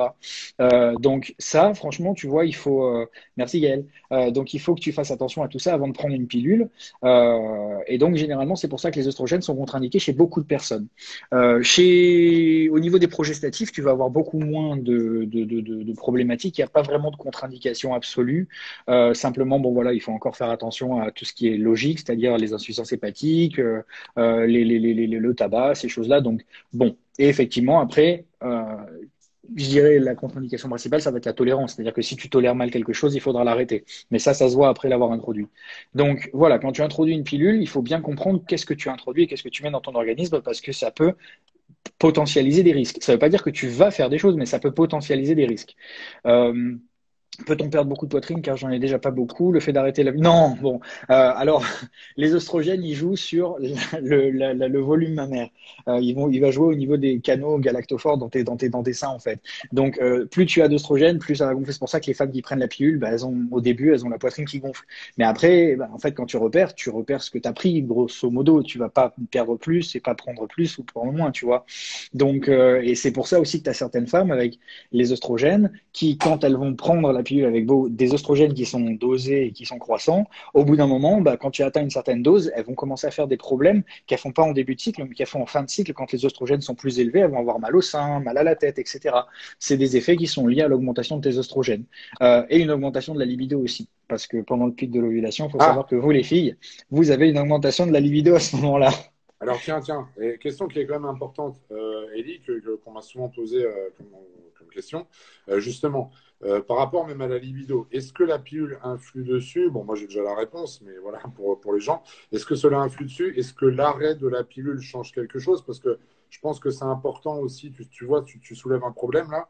Je pense il peut y avoir des problèmes, par exemple, liés au couple à cause de cette pilule aussi, tu vois, soucis Ouais. hormonaux par rapport à l'humeur, par rapport à espèce de casse-couille, va. Et par rapport à l'humeur, par rapport à la libido, par rapport à ce genre de choses. Oui, Donc, est-ce que alors tu ouais, peux donner effectivement. ton point de vue là-dessus? Alors, pour vous donner un ordre d'idée, les oestrogènes, en fait, ils vont être plutôt, c'est plutôt en fait l'hormone de pump it up. Tu vois, tu vas être contente, tu vas être voilà plutôt énergique, etc. La progestérone, ça va plutôt être voilà, ça va être plutôt l'hormone qui va te faire dormir, fatigue. Voilà, c'est Alors, plus. plus les hormones elles sont dosées en progestérone ou voire que progestérone, plus les femmes ont tendance à avoir moins de libido, être plus fatiguées, ce genre de choses, c'est ça? Alors, tu peux aussi avoir des troubles de la libido, même avec les œstroprogestatifs. C'est-à-dire qu'en fait, ça va vraiment varier d'une personne à l'autre. Mais il est vrai, et ça, les femmes n'en parlent pas beaucoup. Bon, peut-être aussi parce que moi, je suis un homme, donc elles ont plus de mal à en parler, mais elles m'en parlent quand même des fois, et c'est quand même bienvenu parce qu'au moins, tu soulèves des problèmes. La pilule Bien développe sûr. chez beaucoup de femmes une baisse de la libido. Et donc, il y en a qui, au bout d'un moment, te le Ah, disent. Bah, c'est un problème parce qu'en plus, moi, j'ai ma libido qui baisse. J'ai remarqué que depuis que j'ai la pilule, ben, j'ai beaucoup moins envie. Donc, c'est effectivement une vérité. Et au moment où tu l'arrêtes, quand ton cycle va reprendre son rythme normal, tu vas avoir ta libido qui va revenir, tout simplement. Donc, c'est pas irréversible, mais oui, la pilule joue sur la libido. Tes oestrogènes, quand ils vont avoir un pic, tu vas avoir un pic de libido. La femme va avoir une libido plus forte au moment de l'ovulation au 14e jour. Après, au moment où ta progestérone va monter, par contre, elle va en avoir un peu moins. Vraiment, moi, j'essaie de mettre une image, mais je vois un nounours au niveau de la progestérone et je vois une espèce d'hystérique au niveau des oestrogènes, tu vois. Bon, c'est pas ça, j'exagère, mais tu vas Ouais, avoir, ouais, ouais. voilà, plus ou moins ces choses-là. Mais tu vois, c'est marrant parce qu'on a soulevé le problème. Il y a quand même beaucoup de commentaires comme quoi c'est le cas. Et c'est pour ça Ouais, qu'on soulève ces problèmes-là aussi, puisque des fois, il peut y avoir une incompréhension qui se crée justement, que ce soit, ouais, par exemple, tiens, tu vois, pic de mauvaise humeur, ça revient souvent, baisse de la libido, ce genre de choses. Et les femmes elles-mêmes, des fois, ne sont pas censées tout de suite comprendre le pourquoi du comment, peut-être aussi, tu vois, non? ouais, oui, parce Je pense que elles se tu as remettent. dû avoir peut-être ce genre de patients Ouais, oh qui ne ouais, comprennent pas, qui cherchent à comprendre d'où cela provient, même si elles se disent que ça vient de la pilule. Et c'est un problème qui, je pense, est pas mal étouffé ouais. en disant, bon, voilà, je ne vais pas trop parler de mes problèmes de libido et compagnie, mais qui peut créer aussi un réel souci dans le couple ou ce genre de choses, quoi. Juste pour répondre à Clairotte, oui, tes règles non régulières, ça peut être un problème hormonal comme ça peut être un problème organique. Il faut que tu vois un petit peu depuis quand, comment, et que tu essaies de voir un petit peu ce qui peut être derrière tout ça. Ouais, effectivement, tu vas avoir ces variations qui vont être vraiment, bah ouais, ouais, assez. Enfin, tu vas aussi avoir le facteur interindividuel, c'est-à-dire que t'as des personnes qui vont être hyper réceptives et des personnes qui vont pas du tout l'être. Genre, t'as des femmes, elles vont être, ah, mais moi je prends la pilule et puis tout se passe bien, c'est la fête, Bah, j'ai ouais, jamais eu un je l'ai problème. vu en commentaire, là. Il y en a quand même qui disent bah, moi, ça change absolument rien. Donc Voilà. voilà, comme tu l'as dit, c'est propre à chacun, hein. Les effets sont C'est propres à chacun. exactement, c'est chacun a plus ou moins une sensibilité au niveau de ses récepteurs par rapport à ces choses-là. Donc, tu en as effectivement, bah, voilà, la baisse de libido, déprime, fringale, compulsive, et tu en as d'autres, elles vont rien sentir du tout. Donc, c'est pour ça qu'il faut trouver la bonne pilule, le bon dosage, le bon mode de contraception pour éviter ce genre de choses. Mais il faut en parler à ton médecin parce que si t'en parles pas, lui, il va jamais le savoir. Et puis, tous les 6 mois, ou tous les 3 mois, ou tous les mois, il va te renouveler ton truc en disant, ouais, c'est cool, c'est bien, c'est bien. Mais si tu lui en parles pas, il mettra jamais le nez dessus. Donc, j'ai une patiente, elle a tout essayé. Honnêtement, elle est partie sur toutes les contraceptions qui puissent exister. Elle les a essayées une par une, la pilule, etc. Il n'y en a pas une qui marchait. Il y en a une, elle la faisait gratter. Il y en a une, elle lui donnait l'impression qu'elle avait les jambes. C'était 100 kilos. Il y en a une, elle lui faisait gonfler les jambes. Il y en a une, elle lui faisait gonfler la poitrine. C'est une horreur. Il y en a une, elle lui faisait des maux de tête. À la fin, on a fini par en trouver une, mais même celle-là, elle la voulait pas. Parce qu'au début, elle a eu des maux de tête, elle a eu des problématiques. Je lui ai dit, attendez, gardez-la 2 mois. Au bout de 2 mois, quand on aura fait 2 cycles, on va voir si ça se régularise. Parce que souvent, il faut quand même un certain temps pour que ton organisme il se cale en fait sur cette pilule. Et ben en fait, magique. Ça fait plus d'1 an qu'elle l'a et elle m'a dit merci, vous m'avez dit de la garder. Si ça avait été que moi, je l'aurais arrêté. Depuis que je l'ai, c'est génial. Celle-là, elle me convient super bien. Donc, faut aussi se trouver un temps. Par contre, si ça dure trop longtemps, j'ai des fois des patientes qui viennent et en mode ah bah mon gynéco, il m'a dit qu'il fallait encore attendre parce que ça fait pas 1 an que je la prends. Bon, c'est vrai que tu as tous les cas de figure, mais quand au bout d'1 an, tu as ta pilule qui te fait des maux de tête et t'en peux plus et que tu as des fringales, tu as une baisse de la libido, euh, je pense quand même 1 an, c'est long, quoi, tu vois. Donc c'est variable. De chaque médecin, il va avoir une vision différente des choses. Mais il faut quand même essayer. Et si tu vois que ça marche pas, il faut changer, ça, il faut pas hésiter. Comme je disais, c'est quand même un apport de quelque chose extérieur à ton corps, même si c'est pas forcément hyper toxique, c'est quand même pas normal non plus. Donc, faut trouver le bon. Ouais, alors tu vois, souvent ce qui est dit, c'est que les médecins prennent pas souvent en compte les symptômes Toujours à psy. Mais l'écoute. là, je rejoins Ouais. totalement les gens hein, là-dessus. C'est vrai, vous avez entièrement raison. Certains ne le font pas, mais nous avons le best of the best aujourd'hui, Ellie, qui lui le fait. Tu Non, parles. c'est vrai que c'est très intéressant parce que, tu vois, la première fois qu'on a parlé, c'est ça que je remarque avec toi, Optidril, c'est que oui, tu c'est prends une pilule avec beaucoup œstrogène. Je réponds c'est juste à que tu Valérie. prends beaucoup en considération, comme on a discuté, tu sais, de tes consultations et tout, tu prends beaucoup en considération justement cet aspect-là, Ouais, bah, comme moi en coaching, en fait, le ressenti des gens, ce qu'on te retourne et tu fais en fonction.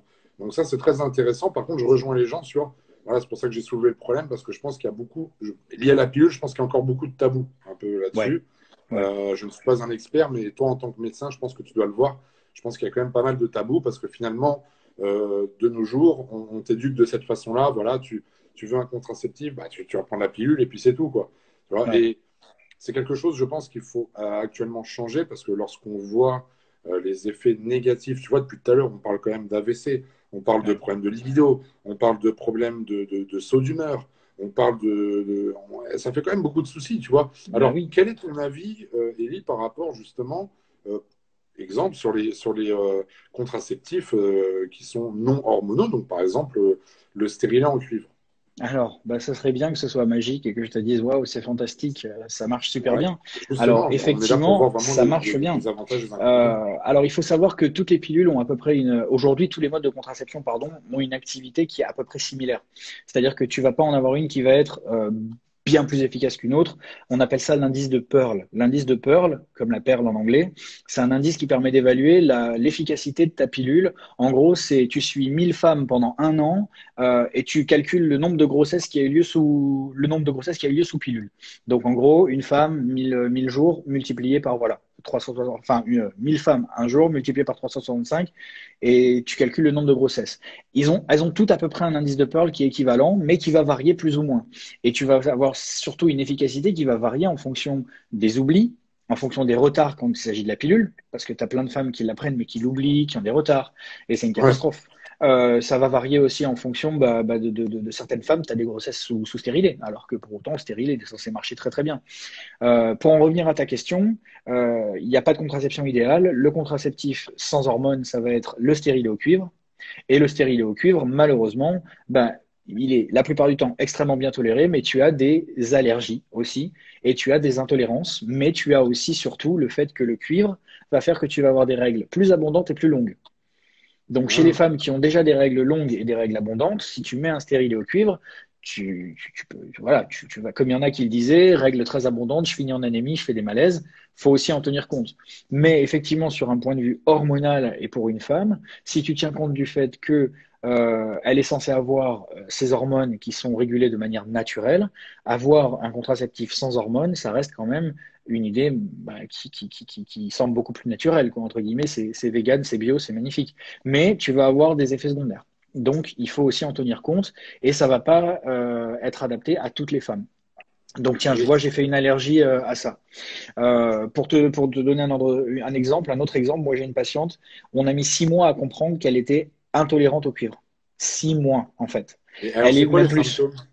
Eh ben, les symptômes, c'est qu'en fait, tu vois, elle venait d'avoir un enfant, elle a posé un stérilet dans les suites de sa grossesse et elle était constamment fatiguée. Constamment fatiguée. Alors, on comprenait pas pourquoi, parce que bah, la fatigue au départ, on l'a mis sur le fait qu'elle faisait passer une nuit avec le bébé. Ensuite, on l'a mis sur le fait du stress. Ensuite, on l'a mis, mais tout en faisant des prises de sang au fur et à mesure, tu vois. Mais prise de sang revenait parfaite.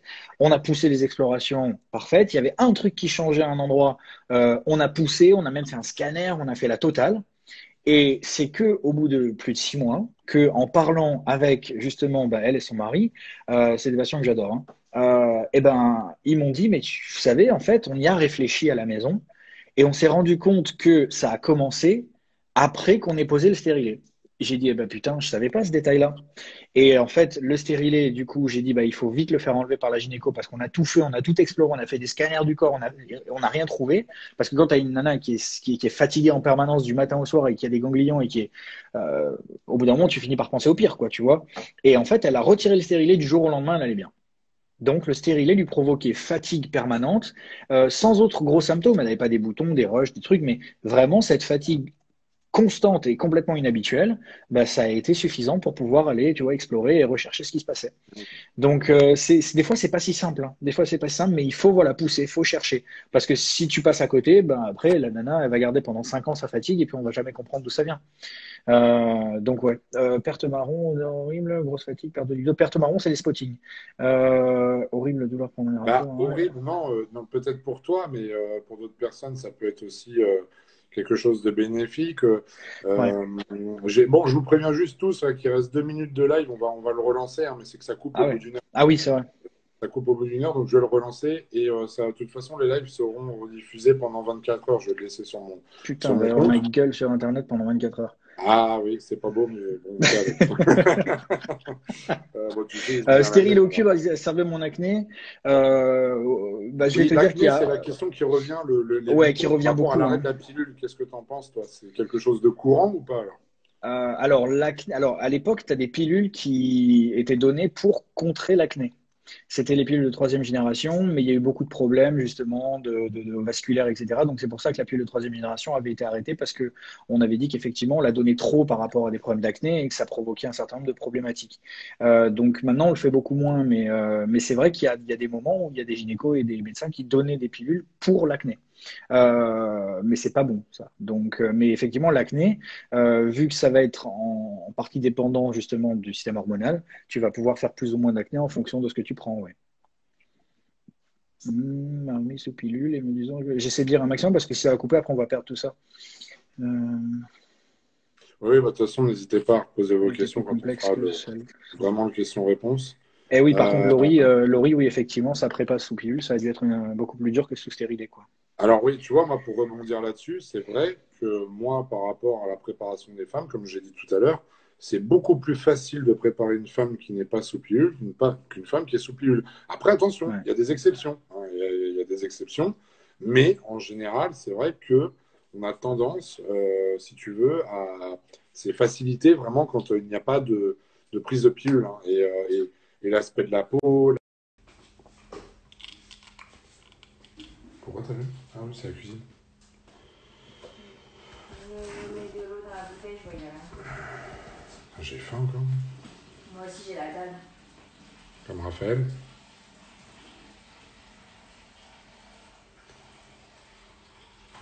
Hop, allez. On réinvite notre cher petit médecin.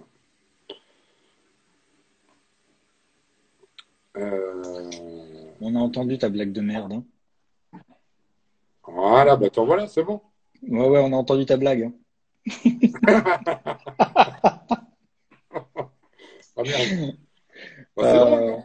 Ah oui, wonderful. Bon, on était à peu près à 100, là, il y a 80. Je sais pas si il y a tout le monde qui commence à revenir. Ouais, les gens, ils vont venir. Nadal, tiens. Ah, il y a quelqu'un qui veut parler sexe. Ouais, j'ai un sacré humour. Je peux vous dire que Julie, elle s'emmerde pas à la maison. Ah bah ça, non. Bon, donc, avant de repartir sur... parce que là, finalement, on fait un peu déjà du question-réponse. Avant de repartir là-dessus, je tiens quand même à signaler qu'il y a pas mal de filles qui, justement, ne prennent pas la pilule parce que le problème, c'est qu'elles ont tendance à l'oublier. Donc, toujours penser que votre pilule, en fonction du type de pilule que vous avez, faut vraiment être vigilant, faut éviter vos oublis. Et le jour où vous avez un oubli, il y a toujours une pilule du lendemain sous la main. À savoir qu'une pilule du lendemain, vous pouvez en prendre autant que vous voulez, ça va pas vous tuer. Hein. Faut arrêter d'imaginer que la pilule du lendemain, c'est la mort. Non, vous pouvez en prendre. Bon, évitez d'en prendre non plus tout le temps, mais voilà, vous pouvez en prendre. Il y en a deux différentes. Il y en a une qui agit sous 3 jours et il y en a une qui agit sous 5 jours. Elawan et Norlevo. Donc, Norlevo 3 jours et Elawan 5 jours. Donc, votre pilule du lendemain, effectivement, ça va être un espèce de cataclysme hormonal qui va faire que si jamais il y a une grossesse qui prend, bah, du coup, elle va être éliminée ou en tout cas empêcher la grossesse de se faire. Donc, c'est effectivement, hormonalement parlant, je pense, une décharge. Je ne saurais même pas vous dire ce que ça va vous faire parce que franchement, c'est variable d'une fille à l'autre. Mais effectivement, il faut que vous imaginiez que voilà, c'est quand même assez costaud. Faut aussi que vous sachiez que si vous avez oublié votre pilule, faut quand même que vous vous protégez jusqu'à la fin de votre cycle. Parce qu'en fait, la pilule est plus efficace. On parle d'oubli en fait à partir de 3 heures dans les progestatifs et 12 heures dans les œstroprogestatifs où vous n'avez pas pris votre pilule au moment où vous deviez la prendre. Donc, c'est impératif de la prendre toujours au même moment. Ça aussi, c'est un facteur déterminant pour choisir sa contraception. Parce que si tu sais que tu es tête en l'air et que tu vas jamais réussir à la prendre à la même heure, oublie. Parce que j'en voyais tout à l'heure quelqu'un qui disait, ouais, moi, j'arrête pas d'oublier, j'arrête pas d'oublier. Effectivement, bah, c'est problématique, quoi. Parce que j'ai une du coup. championne à la maison. Ah ouais? Ah ben voilà. Et t'as pas encore fait de gosse, tiens. Tu l'as échappé belle. Ah non, je ne pas. J'en ai déjà un, c'est bon. Non, franchement. Non, mais c'est important ce que tu viens de dire parce que rien que ça sur la régularité. Alors du coup, moi, il y a juste un Chris, truc. je peux en prendre moins. Il y a un truc que je ne saisis pas d'ailleurs. Oui, tiens, tu pourras parler de la Quid de la contraception pour les contraception hommes. pour hommes? Bah écoutez, pour tous les hommes qui nous regardent, évitez de faire comme certains patients que j'ai déjà vus qui prennent la pilule à la place de leur femme. Ou de faire comme certains patients que j'ai vus qui, quand on se dit derrière les pliés, ou certains patients qui s'amusent à la prendre un jour sur deux. Un jour c'est moi, un jour c'est toi. Bah là, t'étonnes Non, pas, ça existe voilà, pas. bon. Non, c'est une Non, vraie ça histoire, existe. ça. Ah, vraie histoire. Vraie Oh histoire. merde. Oh merde. Donc ouais, Merde. t'es jamais sûr de rien. Ouais, effectivement, ouais. Donc ouais, bien se protéger quand même, hein. Oui, parce que là, sinon l'homme va se retrouver avec des seins. Enfin, c'est une Bah, je catastrophe. sais, ouais, franchement, ça devait être assez intéressant, tu vois, de voir un peu comment il a dû changer, le mec. Je comprends Ouais, pas, docteur, il est Cette parti en espèce de truc là. Thaïlande. Il était déjà prêt. Donc ouais, effectivement, voilà, ça c'est pour la petite aparté. Donc ouais, faites bien attention à pas les oublier et à pas non plus faire de retard. Et voilà, et avoir toujours une pilule le lendemain quand même sous la main, comme ça s'il y a eu un oubli, un retard, ou si vous n'avez pas, oubliez pas que votre rapport, s'il a eu lieu 5 jours avant ou 5 jours après votre ovulation, il peut être fécondant. Donc 5 jours avant, 5 jours après. Donc pendant ces 5 jours-là et ces 5 jours-là, votre spermatozoïde il est toujours vivant, il peut se balader dans votre vagin et passer. Et là, vous pouvez choper la grossesse, quoi. Donc voilà, des boucles et des pelles, quoi. Ouais, ouais, ouais. Bah oui, oui, non, ça c'est inquiétant. Alors, bah écoute, je pense qu'on a fait le tour dessus. Ah, moi j'avais juste une petite question. Ça c'est pour moi personnellement, mais je pense que ça Ouais. peut intéresser aussi. Comment fonctionne le stérilet hormonal du coup dans le bras? Je ne me suis pas intéressé à cette libération continue. Alors, c'est exactement la même Et ça hormone que coûte. celle que tu vas avoir avec le Ah, stérilet aux hormones. attends, Élie, ça a coupé. Ah. Est-ce que tu peux reprendre ton explication, s'il te plaît? Je disais simplement que c'est la même hormone, un progestatif, que celle que tu vas avoir au niveau de Oui, ouais, ton bien sûr, stérilet mais au niveau du hormonal. système, si tu veux, comment fonctionne le système, si tu veux, de libération progressive? Moi, ce Ouh, truc-là, mais il alors là, m'intéresse. tu me demandes, je ne sais pas, de la Ah, mais pharmacologie tu de me connais, l'implant. moi, je vais dans les questions ultra techniques, moi. Ah, non, franchement, je sais pas comment il fonctionne. C'est une Ah, ben, je me libération lente renseignerai. Tiens. du progestatif. Bon, je peux toujours après m'enseigner, mais c'est vrai que je me suis jamais intéressé à savoir au niveau de la pharmacologie de la chose comment ça fonctionne. Ouais. Ouais, ouais, ouais. Bon, écoute, je me renseignerai, parce que moi, je suis toujours un grand curieux, tu Ouais, sais plutôt bien. que de me faire passer pour un con. Non, mais ça, c'est bon, c'est déjà fait. Bon, bah écoutez, je pense qu'on a fait le tour. On va commencer le question-réponse, ça peut intéresser. Je Et pense, ouais. puis, bah, je pense que là-dessus, de toute façon, bon, si vous avez des questions côté prépa, c'est moi qui vais y répondre. On reste chacun à notre place. Et puis, si vous avez plus des questions côté santé, des petits trucs, n'hésitez pas, on va vous répondre à Kelly. Donc, bah, allez-y, hein, on va essayer de. Bon, on s'excuse d'avance si on ne répond pas d'affilée à toutes les questions, parce que des fois, ça défile vite. Mais on vous écoute en tout cas. On est là pour ça. Donc voilà, on attend vos questions. Je pense que ça va arriver.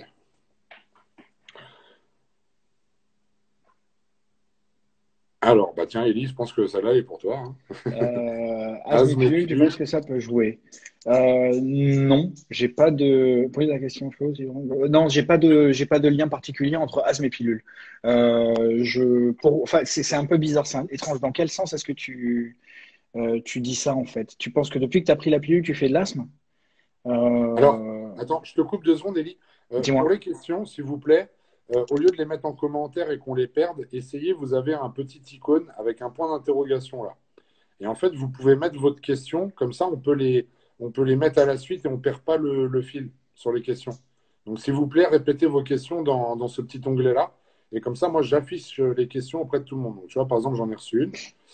Euh, Hop, tiens, allez, on l'affiche. Boum, tiens, voilà, comme ça, on peut répondre au fur et à Mais mesure. c'est magnifique ça. Pourquoi la pause de Eh oui. stérilité elle est douloureuse pendant quelques jours? Bon, bah ça c'est relativement évident. Le stérilet il va se poser pendant tes règles, c'est-à-dire que c'est le moment où tu vas justement avoir le col qui va être le plus comment dire favorable au passage de ton stérilet, et tu vas envoyer un corps étranger à l'intérieur de ton utérus. Donc, comme tout corps étranger, ton corps, bah, il n'est pas fait pour ça, donc il va pas forcément aimer. Ça peut être plus ou moins traumatisant parce que bah, tu introduis quelque chose dans une muqueuse et comme toute muqueuse, tu vas avoir des vaisseaux, tu vas avoir des micro-lésions qui vont se faire.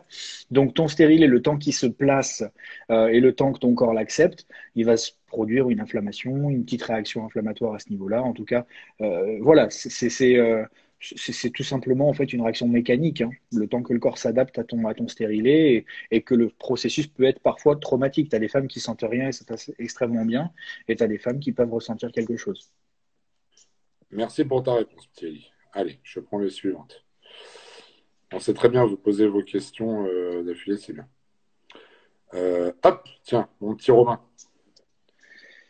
Meilleure contraception, contraceptif stérilé au cuivre. Eh ben encore une fois, tout dépend de ce que tu recherches. Parce que comme je le disais, si jamais tu as des problèmes de règles abondantes, bah, tu vas avoir des règles encore plus abondantes potentiellement et donc tu vas avoir des problématiques. Le stérilet, il se pose aussi, j'ai oublié de le dire, après avoir fait quand même un certain nombre d'examens pour éliminer une des infections que tu puisses faire remonter dans l'utérus. Mais oui, comme on le disait tout à l'heure, c'est vrai que le contraceptif, voilà, le stérilet au cuivre, c'est quand même celui qui est le moins agressif sur le plan hormonal, donc peut-être le plus simple à tolérer. Voilà, encore faut-il que tu puisses le supporter dans le temps. Merci, monsieur. Et peut-être au niveau de la prépa, je pense que toi, tu peux rajouter quelque chose. Comme tu l'as dit, déjà, j'ai vu une lot, quelque chose tout à l'heure qui disait qu'elle l'avait enlevé, elle était passée à la pilule et que sa prépa sous pilule, c'était beaucoup moins bien passé que la prépa sous stérilet. Je pense que, comme tu le disais tout à l'heure, au niveau des hormones, c'est quand même beaucoup plus difficile à gérer. Oui, en fait, je l'ai noté là. Il y a eu un commentaire tout à l'heure en disant, je ne sais plus qui, je m'en excuse, prépa sous pilule, que c'était.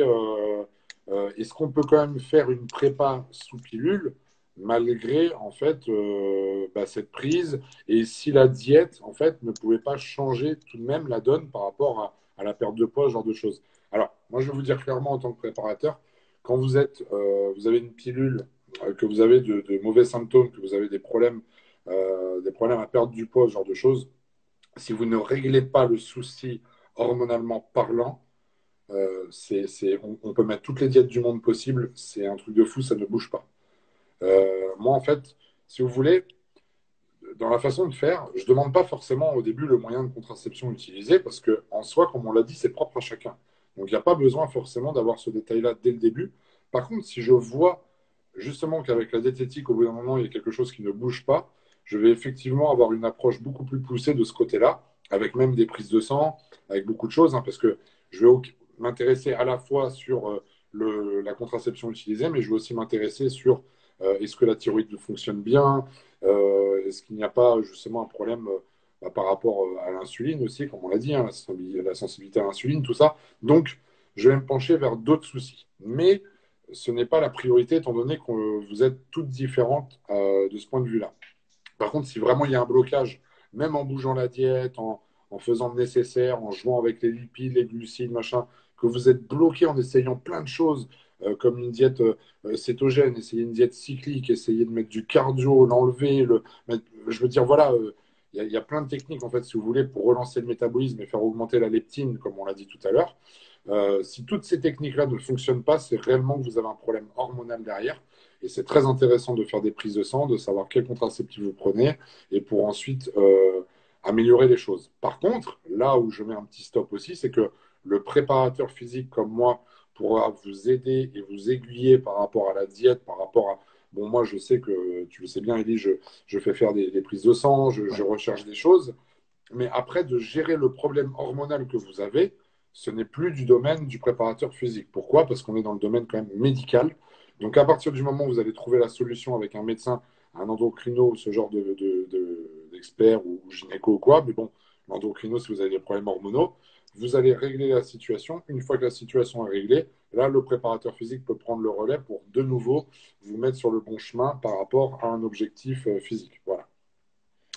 C'est Amandine qui a posé la question apparemment. C'est Voilà. moi qui ai posé la question. Alors j'ai un traitement hormonal de substitution, mais du fait d'avoir encore des symptômes qui me font penser que le dosage n'est pas bon.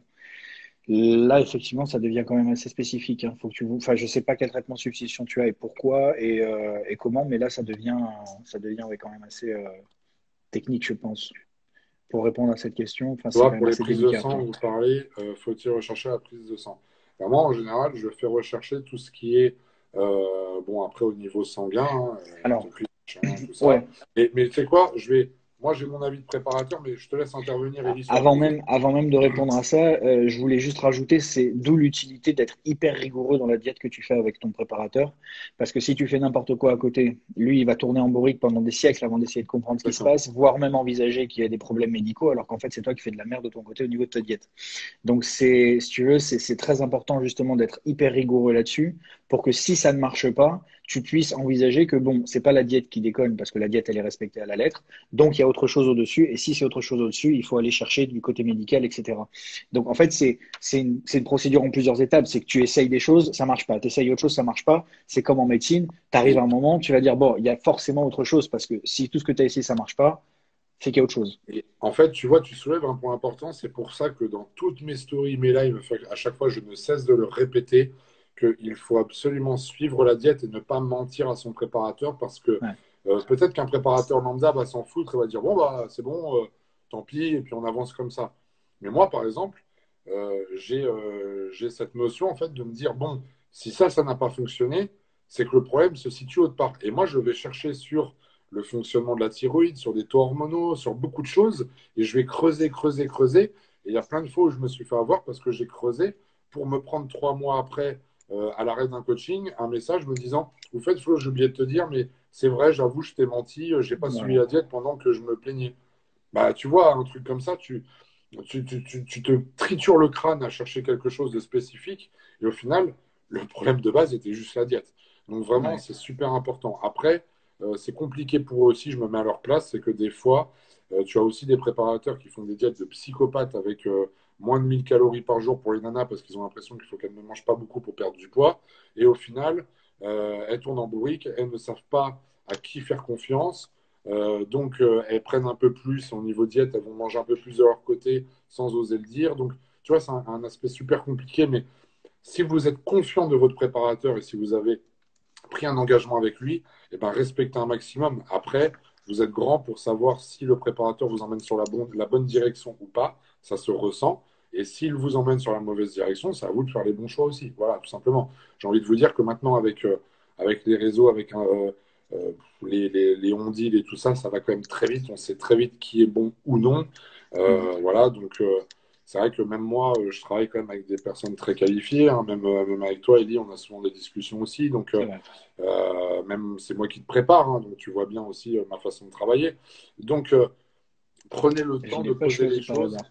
faites confiance et voilà, si vous avez un bon préparateur qui cherche vraiment à vous emmener vers votre objectif, mais surtout en prenant compte de votre santé, de vos soucis et tout ça, écoutez-le, faites très attention et comme ça, il pourra aller creuser un peu plus loin. Voilà, ça c'est le petit conseil. Ouais. Juste pour Du coup, la répondre à question. Amandine, Amandine disait qu'elle est donc sous Climaston. Climaston, c'est, j'imagine, pour stimuler ta production ovarienne. Donc j'imagine que tu es t'es dans dans une démarche de faire un enfant, ou en tout cas de provoquer tes règles. Enfin j'imagine. Enfin, c'est pas voilà, c'est pas. Enfin là, on n'est pas forcément dans la contraception en elle-même. Euh, Envoie-moi un message privé. On essaiera d'en discuter un peu après parce que là, je suis pas sûr que ça rentre dans le cadre de la Ah, discussion. monsieur Euh, balance des nanas en plus. Ça pourrait très bien être un mec, t'en sais rien. Tu sais pas qui se cache derrière des photos.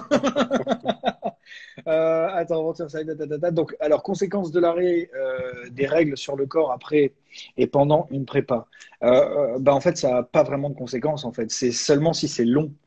Si c'est long, tu vas avoir donc une hypoestrogénie qui va se créer parce que tu vas pas avoir beaucoup d'œstrogène et donc tu vas avoir des conséquences liées à la baisse de tes œstrogènes au niveau de ton corps.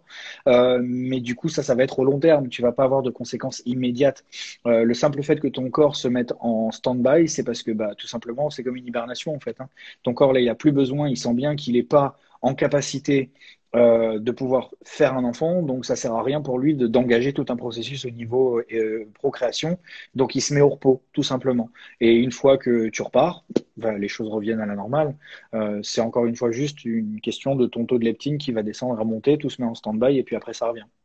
Donc pas En de quoi, si vous conséquences. voulez, le, l'arrêt des règles ou quoi, ça n'influe pas. C'est vraiment là, on vous parle de ce qui se passe à l'intérieur de votre corps au niveau hormonal. C'est ça qui Ouais. influe sur la prise de rétention d'eau ou ce genre de choses.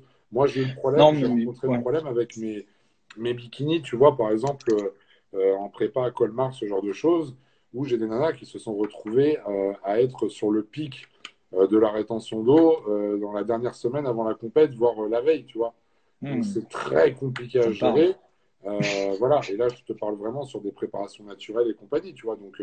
Donc c'est hyper délicat là-dessus. Faire très attention, mais bon, ne vous inquiétez pas, il n'y a pas de. Ne commencez pas à avoir des recours médicamenteux pour tout de suite couper ci, couper ça, parce que vous entendez Non, que ci, que ça. Ne faites pas ça surtout. C'est très non, important. non, non. Non, je voyais tout à l'heure quelqu'un qui parlait de, faut aussi voir la thyroïde, effectivement, il y a d'autres hormones qui rentrent en ligne de compte, hein, donc, Bah, moi de te couper mon rôle, hein, parce que je rebondis à. Du coup, ce moyen, c'est de reprendre du gras. Je disais parce qu'elle, ah voilà. elle a eu un arrêt des règles. Mégane, si je ne me trompe pas, tu as eu un arrêt des règles pendant là plusieurs années, je crois même. Mais par contre, en fait, si tu veux, le souci, c'est que Mégane, déjà, elle a un taux de matière grasse qui est super bas, mais toute l'année. Elle a un métabolisme qui est au taquet. Et en plus de ça, elle a enquillé des prépas de compète. Donc, ce qui se passe, en fait, c'est que cela va revenir. Mais moi, en tant que préparateur, et ce que j'ai vu, tu pourras le confirmer, Ellie, c'est une augmentation des lipides. Juste le fait déjà d'augmenter les lipides avec la diète va tout bouleverser. J'ai rattrapé beaucoup de femmes, si vous voulez, qui avaient les règles bloquées, juste avec des augmentations de lipides. Bon, ça peut prendre des fois jusqu'à 3 mois, hein. Des fois, c'est un peu long, mais au bout de 3 mois, qui récupèrent leurs règles normalement comme si rien ne s'était passé. Ouais, Donc ça, clairement. c'est super important. Les lipides, je vous dis, hein, c'est vraiment la base chez la femme, hein. Les lipides, c'est Mais vraiment. même chez l'homme, c'est indispensable pour plein Bien de sûr, même choses. chez l'homme, bien sûr, Ouais, tout à fait, hein. Tout à ouais. fait. Mais l'homme mange des chips devant la télé, donc. Alors, Ok, dis-moi la alors attends, suite. je change. Entre prépa, tu les as. Ouais, ouais, bah c'est lié en fait c'est lié à la diététique, hein. Que vous T'inquiète pas, ayez Valentine. vos règles qui se coupent pendant une prépa, c'est quasi normal, j'ai envie de dire. Ça arrive parce que bah, on est en train de restreindre la diète. Par contre, ça doit se récupérer après avec une augmentation des lipides de façon progressive. Alors, attends, je Alors, confonds je deux vois questions. quelqu'un qui a dit j'ai arrêté la pilule. Oui, c'est Laurie qui a dit j'ai arrêté la pilule car pas d'utilité. C'est ça, t'as arrêté la pilule, je crois, hein. Alors, je dirais que c'est pas forcément le top d'arrêter une pilule et de la reprendre. Il vaut mieux que tu gardes une pilule tout le temps plutôt que de faire des interruptions et des reprises. C'est pas forcément toujours le top en fait. D'un point de vue métabolique et d'un point de vue hormonal et d'un point de vue facteur de risque. Euh, Vaut mieux que tu restes sous pilule tout le temps ou que tu arrêtes la pilule complètement plutôt que de faire des arrêts, des interruptions et des reprises. Je rebondis aussi sur Mégane. Mégane, quand tu dis déjà repris 10 kilos et c'est jamais revenu, ce n'est pas une augmentation du poids qui te fera revenir tes règles ou non. C'est Non, vraiment, normalement, c'est vraiment, comme je t'ai dit, juste une gestion avec les lipides. C'est-à-dire que si tu as un camembert avec un, on va dire, j'aime pas parler avec les calories, mais si tu as un camembert avec un certain nombre de calories, tu vas avoir un certain taux en protéines, un certain taux en glucides, un certain taux en lipides. Il faut que dans le camembert, il y ait le maximum de lipides possible, tout en gardant, par exemple, le même taux calorique, par exemple, pour vraiment stimuler la production. Après, au-delà de ça, c'est du ressort des lits, je pense, où il y a d'autres soucis derrière. Si vraiment on n'arrive pas à débloquer les règles par rapport à l'augmentation des lipides ou quoi, je ne sais pas si tu as déjà eu ce genre de cas, Ellie, par rapport à des règles non. bloquées. Ou. Oui, mais là, voilà, il faut faire C'est toute souvent lié l'exploration au quand prépa, même. hein. C'est souvent Ben, lié au moi, prépa. j'ai pas vraiment d'athlètes dans ma Bien sûr, patientèle, bien sûr. donc je vois pas trop ce genre de cas. Mais dès qu'il y a un arrêt des règles, sauf si c'est une cause évidente, comme par exemple le fait que tu sois en diète hyper stricte, faut toujours aller chercher. Tu peux pas, ben voilà, c'est donc faut quand même faire une recherche, faut quand même faire une enquête. Oui, Merci Henri Morgan par rapport à ce qu'elle a dit. Effectivement, si tu gardes le stérilet que 5 ans, c'est parce qu'après il s'oxyde. Il faut quand même voilà, le changer. On ne sait jamais par rapport à l'utilité de la chose. La semaine arrêt, c'est ce qu'on pour que. Alors oui, j'ai pas parlé de ça, putain, mais bon, après, effectivement, quand vous avez vos pilules, soit vous les prenez en continu, soit vous les arrêtez pendant une semaine, ou des fois c'est 4 jours selon certaines pilules ou 3 jours. Mais enfin, au moment où vous les arrêtez, ou à la fin de votre plaquette, c'est généralement des comprimés placebo. Et en fait, vous avez plus d'hormones. Et en fait, on n'appelle pas les règles quand tu prends une pilule, mais une hémorragie de privation. Tu prives ton corps de ces hormones, et donc tu as une chute du taux d'hormones et tu as des règles qui arrivent. Parce que tu as justement, pendant 3 semaines, fait une fausse muqueuse, tu vois, avec les hormones que tu prenais, en tout cas, pas une fausse, mais enfin une muqueuse qui n'est pas comme celle que tu aurais fait naturellement, et tu as une hémorragie de privation, c'est-à-dire que tu élimines tout ça parce que tu as une chute de tes hormones à la fin sur tes comprimés placebo. Donc c'est ça qui arrive en fait. C'est pour ça que la dernière semaine, tu as tes règles parce qu'en fait, tu n'as plus d'hormones et donc tu as ton hémorragie de privation. Ça, c'est dans le mode de fonctionnement des pilules. T'en as, ça va être 3 jours à la fin, t'en as, ça va être bon. Mais en gros, c'est un peu ce système-là. C'est-à-dire que même quand vous avez une pilule continue, vous avez, on va dire, 21 jours de comprimés hormonaux et 7 jours de comprimés placebo. Et c'est pendant ces placebos que ça va tomber. Et sinon, vous avez 21 jours, vous arrêtez, vous reprenez 7 jours plus tard. C'est voilà. Donc ça, ok, c'est bon. Donc j'ai une pilule sans arrêt avec une semaine de cachet fake. Ah bah ok, d'accord. Bah, en Bah fait, j'ai merde. répondu à ça sans même. Non, mais j'ai répondu à ça Bah, sans même ouais, lire ouais, la tu as question. répondu. Ok, bah voilà. Non, ok. C'est pour ça que j'ai Oui, envie. voilà, fausse règle, exactement. Ah oui, et je voulais dire, et Valentine, t'inquiète pas, hein, si t'as pas tes règles, ce n'est pas grave. Surtout si t'es en prépa et que t'es en diète stricte, hein. Peut-on tomber enceinte en aménorrhée? Alors oui, tu peux tomber enceinte en aménorrhée. Aménorrhée, ça signifie que tu n'as pas de règles. Donc tu peux ne pas avoir de règles, soit parce que tes règles sont irrégulières et du coup, Ouais, bah, il y a un moment. C'est Mégane qui parlait, tu sais, justement, qu'elle n'avait pas ses règles suite à ses prépas, tout ça. C'est ce que je veux dire depuis un Ouais, moment. On en a parlé juste avant. Donc, c'est elle, ouais. justement. Donc tu Je peux pose la avoir question. aussi donc tes règles qui sont irrégulières et donc tu sais jamais quand tu vas les avoir. Tu peux avoir un semblant d'aménorrhée et d'un coup avoir tes règles. En tout cas, devenir fécondante et avoir un cycle qui part et du coup tu n'auras jamais tes règles parce que tu peux tomber enceinte. Tu peux aussi avoir des grossesses sous progestatif, mais comme tu as tes progestatifs qui t'empêchent d'avoir tes règles tout le temps, tu vas pas forcément t'en rendre compte. Donc tu continues à prendre ta pilule. Il suffit qu'il y ait eu un oubli un moment ou un quoi et ça va masquer le fait que tu tombes enceinte parce que tu n'as jamais tes règles. Donc faut quand même être vigilant vis-à-vis de ça. Une aménorrhée, c'est jamais normal. Il y a toujours une cause, il y a toujours quelque chose. Soit tu es en aménorrhée parce que tu as un syndrome des ovaires polykystiques, mais ça ne veut pas dire que tu peux pas tomber enceinte. Soit tu es en aménorrhée parce que tu as arrêté ta pilule, ton corps a besoin d'un certain temps pour s'y remettre. Et du coup, bah, tu vas avoir potentiellement une grossesse pendant ce temps-là parce que ton corps continue de fonctionner. Donc oui, effectivement, tu peux tomber enceinte pendant une aménorrhée parce que aménorrhée ne signifie pas absence de fonctionnement de tes ovaires, absence de fonctionnement complet. Eh ben, merci pour ta réponse, Ellie. Et pour répondre à Laurie, je bois entre 3 et 4 litres d'eau par jour est suffisant. Écoute, 3-4 litres, pour une femme, c'est déjà bien. Tu es, dans de bonnes normes. Donc, c'est déjà très bien.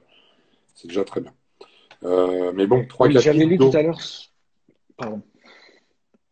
Hein. En plus, Solka vas-y, tout hein, à je t'en l'heure avait prie. dit, je l'ai arrêté, mon néphrologue n'est pas d'accord parce que je ne sais pas voulu écouter. Alors je ne sais pas pourquoi est-ce en fait, il veut que tu reprennes la pilule. Je sais pas quelle est ta pathologie au niveau rénal, donc je ne saurais pas te dire. Je sais pas trop. Je sais pas, il faudrait plus de détails parce que là, je peux pas te répondre comme ça. Ah, très intéressant ça. Est-ce que le fait Euh, d'avoir une contraception avec hormones ralentit la prise de muscle, étant donné que c'est une hormone de femme, hein, les oestrogènes? c'est Eh ce que tu bien, as. D'accord. voilà, en fait, c'est exactement ce que j'ai dit tout à l'heure, hein, c'est que on a tendance justement avec les oestrogènes. N'oubliez pas que les oestrogènes, l'hormone de la femme, fait quoi? En général, les hommes, nous, on lutte contre les oestrogènes, justement, puisque l'œstrogène est un catabolisant, non pas un anabolisant. Ce n'est pas androgénique comme la testostérone, par exemple, et que ça a tendance, justement, à favoriser la rétention d'eau. Ça a tendance à favoriser aussi la prise de graisse localisée. Chez la Voilà. femme, par exemple, le ventre, les hanches, les fesses, un peu de cellulite sur les fesses. C'est pour ça qu'on vous dit que pour lutter contre la cellulite, on augmente les lipides et on s'hydrate bien comme il faut. Voilà, ça c'est la première base pour lutter contre la cellulite. Donc, du coup, bien évidemment, si vous emmenez un taux d'œstrogène, enfin, si vous avez un taux d'œstrogène qui est plus élevé, vous avez tendance à fabriquer moins de muscles et à fabriquer plus de masse graisseuse. C'est exactement pour cela qu'on vous dit aussi d'éviter tous les produits, bon, comme on a pu dire à l'époque, il y a eu des on-dit par rapport au soja, tout ça qui amenait des oestrogènes, puisqu'on évite au maximum d'augmenter ce taux. Voilà, tout simplement. Et chez l'homme, c'est vrai que c'est quelque chose, nous, par rapport à la compétition, c'est quelque chose qu'on essaye de bloquer un maximum, en fait. Parce que justement, si vous voulez être sec, si vous voulez avoir une qualité musculaire supérieure, de paraître dur et dense, tout ça, il faut baisser au maximum ce genre d'hormones. Mais Attention, encore une fois, il ne faut pas chercher à le baisser de votre plein gré comme ça, sans qu'il y ait de calcul, puisque ce n'est pas une façon de le faire naturelle. Voilà. Donc il faut vraiment être très vigilant là-dessus. N'oubliez pas que votre corps, c'est un équilibre. C'est un équilibre en permanence entre plusieurs taux hormonaux. Et donc là, comme l'a dit Ellie tout à l'heure, voilà, c'est que pour les femmes, vous avez plus d'oestrogène. Chez les hommes, c'est plus de testostérone. Mais il y a quand même un équilibre qui s'effectue entre les deux hormones. Nous, les hommes, nous avons des oestrogènes. Nous avons de la testostérone. Elle est plus présente. Nous avons plus de testostérone que d'oestrogène. Mais il y a quand même un équilibre entre les deux qui s'établit. Et vous, pour les femmes, c'est pareil. Du coup, comme on l'a dit, entre les oestrogènes et la progestérone. Voilà, tout simplement. Et forcément, si vous avez plus d'oestrogène, ou des fois, bon, bah, voilà, comme j'ai dit tout à l'heure, certaines femmes en ont plus que d'autres. Si on amène la pilule, il y a beaucoup de paramètres qui font que on va avoir plus de difficultés à développer sa masse musculaire et surtout à rester vraiment sèche ou du moins perdre du poids assez facilement. Voilà. C'est un équilibre, un sacré bordel, je te le confirme. C'est très, très compliqué, très complexe. Vraiment. Coacher les femmes, c'est ce qu'il y a de plus dur. Alors. Est-ce que le stérilet progestatif est mieux? Alors, il n'y a pas de mieux, il n'y a pas de moins bien. C'est toujours à adapter à la personne que tu as en face de toi, en fait. Donc, pour certaines personnes, le stérilet au progestatif, ça va être très bien. Pour d'autres, ça va être une catastrophe. Donc, encore une fois, bon, je vais pas dire faut essayer pour savoir. Non, mais ça dépend de tes antécédents, ça dépend d'un certain nombre de choses. Je sais pas si tu as pris en cours de route ou si tu as tout vu, mais du coup, c'est vrai que tu as des effets secondaires, tu as des contre-indications. Il faut en tenir compte avant de prescrire quelque chose. Donc, le stérilet au progestatif, il va te couper tes règles. Logiquement, même si tu peux avoir des spottings et ce genre de choses, mais ça ne veut pas dire pour autant que c'est le mieux parce que les progestatifs peuvent te provoquer des effets secondaires également. Donc, voilà, c'est pas forcément le mieux. Pilule avec œstrogène, dépression et baisse de libido, que conseilles-tu? À changer. Ici, j'ai un pont, il est pas mal si tu veux. Ou sinon, tu te laisses et puis tu pars dans la mer. Non, non. Non, franchement, oui, effectivement, quand ça vient comme ça, il vaut mieux éviter. Il faut que tu changes, tout simplement, en fait. Hein. Si vraiment ces problématiques-là deviennent problématiques pour toi, c'est-à-dire elles ont un véritable impact sur ta vie, il faut que tu changes. Après, il faut voir si tu n'as pas un terrain dépressif sous-jacent, il faut voir si tu n'as pas justement des choses comme ça, mais il faut que tu changes. Si vraiment cette pilule ne te convient pas par rapport à des choses comme ça, c'est important que tu le changes. Parce qu'effectivement, tu ne peux pas tolérer que quelqu'un soit dépressif à cause de sa pilule. C'est marrant parce que tu vois, j'ai Amandine qui reconnaît justement, et bravo à toi, que c'est dans nos gènes d'être casse-couille. Merci. C'est elle qui l'a dit. Tiens, il y a Virginie, tu sais, je t'avais Ouais, transmis le message ouais, concernant les SOPK. ouais. Est-ce que tu peux juste me redire un petit peu ce que tu m'avais dit là-dessus? C'est juste pour l'éclairer rapidement. Bon, tu m'avais dit, on avait dit que c'était très compliqué, hein, mais qu'il y avait Alors, oui. peut-être qu'elle, de son côté, elle doit chercher par rapport à l'insuline, une sensibilité là-dessus. Voilà. Alors, attends, ouais, il faudrait On que je va pas, retrouve Virginie, on va le. pas rentrer dans l'extrême détail parce que, bon, comme a dit Ellie, c'est quelque chose de très complexe, mais il Ouais. va juste voilà, te donner les grandes lignes, on va dire. Du coup, je reprends. Euh,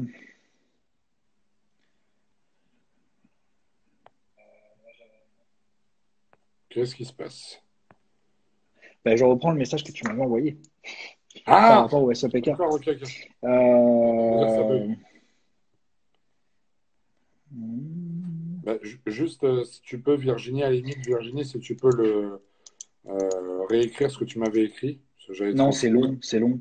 Euh, C'est long. Bah non, le message est long, je ne pense pas que ça apparaisse là. Bah, attends, en Je attendant, ne sais moi, pas je vais si vous. répondre à d'autres questions qui me concernent. Ouais, vas-y, vas-y. Ouais, ah, d'accord, ça me Euh, concerne. Alors, en prépa, je suis, voilà. Quel contraceptif recommande au final si on veut supprimer ces changements hormonaux? Bah, le plus simple, finalement, ça reste le stérilet en cuivre. Voilà. Par rapport, moi je suis pas médecin, hein, voilà, je le redis, hein. C'est vraiment par rapport à la préparation physique. Il peut être bénéfique vraiment de passer sur le stérilet en cuivre. Pourquoi? Parce que j'ai remarqué, moi, que les femmes qui sont sous stérilet en cuivre, en fait, si vous voulez, ont beaucoup plus de facilité à sécher, à perdre du poids. C'est beaucoup plus facile au niveau de la diététique. voire celles qui ne prennent pas du tout de contraceptifs. Donc voilà, ce n'est que mon point de vue, ce n'est pas un point de vue médical, mais purement de préparateur. Voilà, Amélie, mon point de vue. Alors, je reviens sur le SOPK. Du coup, SOPK, ça c'est un syndrome des ovaires polykystiques. En fait, le syndrome des ovaires polykystiques, c'est une entité qui est relativement complexe qui va associer un certain nombre d'éléments. C'est-à-dire que généralement, tu as un SOPK, mais tu n'as pas que ça. Et c'est une problématique pour les femmes parce que la plupart du temps, les SOPK, ils sont liés à du fait que tu es en fait un taux de FSH, comme je vous l'avais dit tout à l'heure, qui est, je dirais quasi normal, mais avec un taux de LH qui est supérieur à la normale, tu vas pas avoir un fonctionnement hormonal qui va être complètement normal. Du coup, tu vas avoir une production de follicules ovariens qui va être plus importante que chez une femme qui aurait justement son pic qui fait qu'on va en sélectionner un seul. Et il va en faire plusieurs, le l'ovaire. Il va avoir un aspect un peu avec plein de petites choses. Mais le problème, c'est que, enfin, plein de petits follicules, mais il n'y en a aucun qui va vraiment développer quelque chose un follicule qui va être maturant. Ce qui fait que tu vas avoir des règles qui vont être irrégulières, tu peux avoir des syndromes parce que tu vas avoir des androgènes qui sont plus élevés, tu peux avoir des problèmes de pilosité, tu peux avoir des problèmes de prise de poids, tu peux avoir une insulinorésistance associée. C'est un syndrome qui est assez complexe. Alors des fois, tu as juste le syndrome des ovaires polykystiques associé à d'autres choses, et là, ça devient quand même un merdier sur le plan hormonal. Donc c'est quand même assez complexe et l'aborder ici comme ça, disons qu'en gros, ce qu'il faut savoir, c'est quand tu as un SOPK, tu peux avoir plus de problématiques pour avoir un enfant parce que tu n'as pas tes cycles qui sont réguliers, et donc ça peut devenir plus compliqué. Voilà, en gros, je pense que c'est à peu près ça qu'il faut qu'on dise parce que sinon après on rentre dans des détails hormonaux, ça devient trop compliqué. Bien sûr, bien sûr, bien sûr. C'est hyper complexe, ça c'est quelque chose de très spécifique. Pour y aborder la problématique et la perte de poids, 5-10 kilos ou plus. Bon, ouais, non, après, là, ça, je pense pas que ce soit forcément. Enfin, non, c'est si tu as arrêté la pilule et que tu es passé au stérile en cuivre, peut-être que c'est ça qui a fait que tu as du coup perdu du poids, je pense. Je regarde un petit peu. Stérilet, je n'ai plus de règles car je l'ai mis, car je suis en alpha-thalassémie. Oui, du coup, en fait, on t'a mis un stérilet avec des hormones. Et c'est pour ça que, parce que tu es en alpha-thalassémie, l'alpha-thalassémie étant une problématique au niveau du sang, qui va troubler un petit peu la coagulation et tout ça. Et du coup, en fait, tout ce qui est vasculaire, ça va être une contre-indication aux oestrogènes. Donc, on t'a mis un stérilet au progestatif, du coup. Et donc, ça rentre dans le cadre, voilà, c'est un cas particulier qui fait que tu bascules sur des progestatifs plutôt que des oestrogènes. Ça, c'est encore pour tout à l'heure. Florent, tu parlais de boire plus pendant les règles. On est déjà à 3 litres, faut-il encore plus? Si tu arrives à 4 litres, c'est bien, mais après, au-delà, ça sert à rien non plus, puisque vous n'avez pas un poids de corps qui est très élevé chez les femmes. Donc, franchement, 3-4 litres, voilà ce que j'ai dit tout à l'heure, c'est très très bien. Après, de toute façon, il y aura toujours une rétention d'eau, quoi que vous fassiez. Ah, tiens, voilà. Bah, ça, tu crois que tu as répondu tout à l'heure, hein?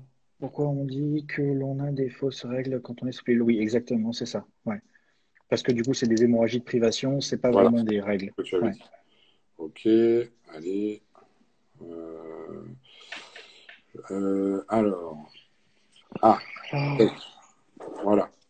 Est-ce qu'on est obligé d'attendre 1 an de stérilet pour être sûr qu'il ne nous convient pas? Changement, je ne lis pas la suite, moi. Et moi, je ne la vois pas non plus. Alors, attends. Ah, Attends, changement de stérilet il y a 8 mois. changement de stérilet il y a Ah 8 ouais, mois. Est-ce elle qu'on a est changé obligé de d'attendre un stérilet an il y de a. stérilet pour être sûr qu'il ne nous convient pas? Euh, Tout dépend du type de problématique que tu vas développer avec ton stérilet. Là, ça va être du cas par cas. Mais c'est vrai qu'en général, on demande quand même à la patiente d'attendre 1 an avant de le changer, effectivement. Ok. Une endométriose peut-elle ralentir la prise de muscle? Alors, est-ce qu'on va vraiment s'aventurer sur l'endométriose? Non, non. A priori, non. Parce que tu vas pas forcément avoir de régulation hormonale qui va être liée à ça. Ah, tiens, intéressant. Ça m'intéresse aussi. Combien de temps faut-il au corps pour se remettre hormonalement normal après avoir arrêté la pilule? Ouais. Euh, C'est propre à chacun. Joker, c'est propre à chacun. Tu vas avoir des femmes C'est qui pour arrêtent ça. la pilule et qui tombent enceintes juste après. Tu vas avoir des femmes qui vont être 1 an. Ouais. La moyenne que te diront les gynécologues, c'est que tu dois attendre 6 mois à 1 an. En fait, retour à la normale, j'imagine que tu entends par là avoir un enfant, être fécondante et avoir un système qui fonctionne, quoi. Généralement, quand tu cherches à tomber enceinte, parce que c'est pour cette raison que tu arrêtes la pilule, autrement, je vois pas pourquoi tu arrêterais la pilule, c'est entre 6 mois et 1 an, ça reste dans la normalité. Mais tu en as qui vont se remettre immédiatement. Ouais, ouais, ouais. Ok, ouais, t'as le cas des fois en 1 mois, 2 mois, boum. Mais ça, c'est valable, en fait, tout ce qui est hormonal, c'est valable aussi chez l'homme, hein. Tu vois, il y a des taux qui fluctuent, qui machin, enfin, ça dépend de beaucoup de paramètres. Donc là-dessus, c'est pour ça que j'étais curieux de ta réponse là-dessus, mais ça Ouais. confirme bien mes idées. Ok, alors ensuite, on continue. Euh, Appel au secours. Bonsoir, j'ai arrêté la pilule il y a 2 ans. J'ai l'impression d'être Michel Simès, putain de merde. Euh, il y a 2 ans, depuis, je ne suis plus réglé. Que puis-je faire, SVP? Euh, Consulter son gynécologue? Non, non, Ouais. non, je rigole, c'est pas du tout condescendant, c'est pas méchant. Non, mais effectivement, si t'as arrêté la pilule il y a 2 ans déjà, est-ce que tu l'as arrêté parce que tu cherchais à tomber enceinte? Est-ce qu'il y avait des problèmes avant? Ça rejoint ce que je disais tout à l'heure. C'est qu'en gros, on ne met pas une pilule chez une femme s'il y a des problèmes avant, ou alors on cherche à savoir quels sont ses problèmes avant. Donc, c'est soit tu vois les problèmes qu'il y a avant, du coup tu sais quel problème tu auras après, soit t'as pas cherché avant, il y avait des problèmes mais tu les as jamais diagnostiqués, du coup il faut faire la recherche après. Donc, je pense que si t'as pas de règles depuis 2 ans, s'il n'y a pas de cause évidente, il faut que tu fasses tout un tas de tests, des tests hormonaux et que tu vois. Donc, c'est assez protocolisé. Donc, si tu vas voir ton généraliste et que tu lui en parles, il devrait logiquement te faire un test hormonal, te doser tes hormones et faire un peu le point, voir une écho pour voir un peu où on en est. Eh bien, merci de ta réponse, monsieur. Donc, vous n'oublierez pas de faire un scan de vos cartes vitales. Ellie va vous passer son adresse, hein. Arrête, s'il y a quelqu'un qui bosse à la Sécu, demain je suis grillé. Euh, Tomber enceinte sous pilule microdosée, comment est-ce possible sans aucun oubli, bien entendu? Eh bien, tu fais partie de ces 0,1% de personnes qui tombent enceintes sous pilule. Malheureusement, ça arrive, rien n'est infaillible et du coup, tu peux très bien tomber enceinte sous pilule. Ça arrive. Et ça arrive même avec des progestatifs, ça arrive avec tout type de pilule et ça arrive même sous stérilet. Et j'ai même une femme qui est tombée enceinte une fois sous hormones contraceptifs et une fois sous stérilet. Elle a fait les deux quand même, hein. Donc ces 2 grossesses, elle les a eues sous contraceptif. Elle était contente. Donc autant te dire qu'il y en a qui ont encore moins de chance que d'autres. Mais ça arrive. Merde. Doctissimo. Ne me manque pas de respect, s'il te plaît, Doctissimo, non mais oh. C'est un ramassis de conneries, ce truc-là. Alors attends. Je suis passé de Lilou Dialigé, Ah, c'est pour toi, parce que je Déligé. comprends pas, moi. Ouais, ouais. De Lilou à Déligé. Donc, ok. Car gros chamboulement du cycle, est-ce que c'est la forte activité? Bon, bah, il Je n'a pas comprends pas la compris. question. Refais ta question, Irène, Euh, parce qu'il n'a pas compris. Bon, en même temps, on n'a non. pas un médecin très fut-fut non plus. Alors bon, tu sais. Et va te Qu'est-ce qu'il faire. peut le pauvre, hein. Euh, Non, non, non, mais j'essaie de comprendre ce qu'elle veut dire par forte activité. Euh, non, Lilou, c'est pas de la merde. Lilou, c'est un ostroprogestatif. C'est pas de la merde. Forte Par activité, contre, peut-être hormonale, non? Le hormonal, taux, ouais, je mais sais du pas. coup, gros chamboulement du cycle. Oui, Déligé, il va avoir une active. Enfin, il faudrait voir pourquoi est-ce qu'il est parti de donner ça et dans quel cas. En fait, c'est toujours compliqué parce que si t'as pas ce qu'il y a eu avant, tu peux pas forcément répondre à la question, quoi. Bien sûr. Non, mais c'est pour ça. Euh, Après, c'est à toi aussi de donner ta réponse par rapport à ça. Quand tu n'as pas les éléments que tu peux pas répondre, c'est compliqué aussi ben, et ça se comprend, hein. ouais, c'est assez, ouais, c'est pas forcément évident. Euh, Attends, hein, juste. Ah, il fait des Tac, tac, recherches en tac. plus. Ah, Alors, qu'est-ce qu'il est non, gentil. non, non. C'est juste. Disons qu'en fait, on reste sur du triphasique avec un progestatif. Donc, euh, en fait, il t'a juste donné une pilule qui était plus forte et du coup, probablement, tu vas avoir un cycle qui va être mieux régulé avec ça. Tout bêtement. D'accord. En fait, elle est plus dosée en termes elle est plus dosée en termes de stradiol. Donc, tu vas avoir et en termes d'oestrogestatif, en fait. Les deux, en fait, c'est une pilule qui fonctionne différemment. Donc, tu vas avoir peut-être une régularité de ton cycle grâce à ça.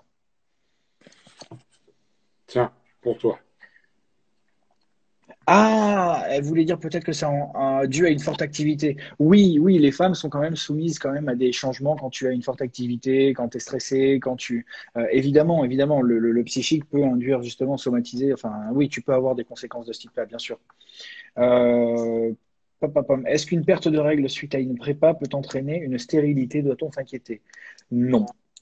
Non, Voilà. je n'ai pas le sentiment, sauf si derrière tu as une stérilité précoce parce que bah, voilà, ça tombe au moment. C'est pas parce que tu Bien stoppes tes règles que tu vas avoir évidemment, une stérilité. bien évidemment, on est en train de parler d'une prépa sans prise de produits, ce genre de choses. Attention, hein. Parce que si vous commencez à toucher à des produits et tout, ça peut toucher à votre stérilité. Donc, on est vraiment en train de parler de prépa naturelle. Attention à vous là-dessus. Alors, je te Hop, ressors une autre hop, hop. question. J'essaye de lire. Moi, je me sens Jordan, vieux là. Jordan disait, peut-on parler des contraceptifs sans oestrogène, donc les progestatifs en fait. Oui, tu vas avoir des problématiques qui sont liées aussi aux progestatifs. C'est pas parce qu'il n'y a pas d'oestrogène que tu n'as pas de problème. Il y a aussi des effets secondaires. Typiquement, on va te dire que non, les progestatifs n'en ont pas énormément, mais oui, il y en a. Il y a des problématiques, il y a des effets secondaires. Et selon les patients, il va y en avoir plus ou moins. Donc, tu peux très bien avoir des réactions quand même assez en fait, tu peux avoir une mauvaise tolérance des progestatifs, tout simplement, hein. Ouais. Alors ensuite, donc, quels sont les effets après l'arrêt de la pilule sur le corps? Les hormones se remettent-elles à fonctionner normalement? Oui, en fait, ton corps, en fait, du moment où tu arrêtes de lui apporter des hormones, ton corps va, bah, avec plus ou moins de rapidité, reprendre son fonctionnement normal. C'est-à-dire qu'au moment où tu as ta chute des hormones et que tu as ton hémorragie de privation, derrière, le corps a quand même une stimulation et enfin, une activité qui est normale et inconsciente, quoi, qui va faire que petit à petit, ça va reprendre et tu vas avoir un nouveau cycle qui va démarrer. D'accord. Bah, merci encore une fois. Euh,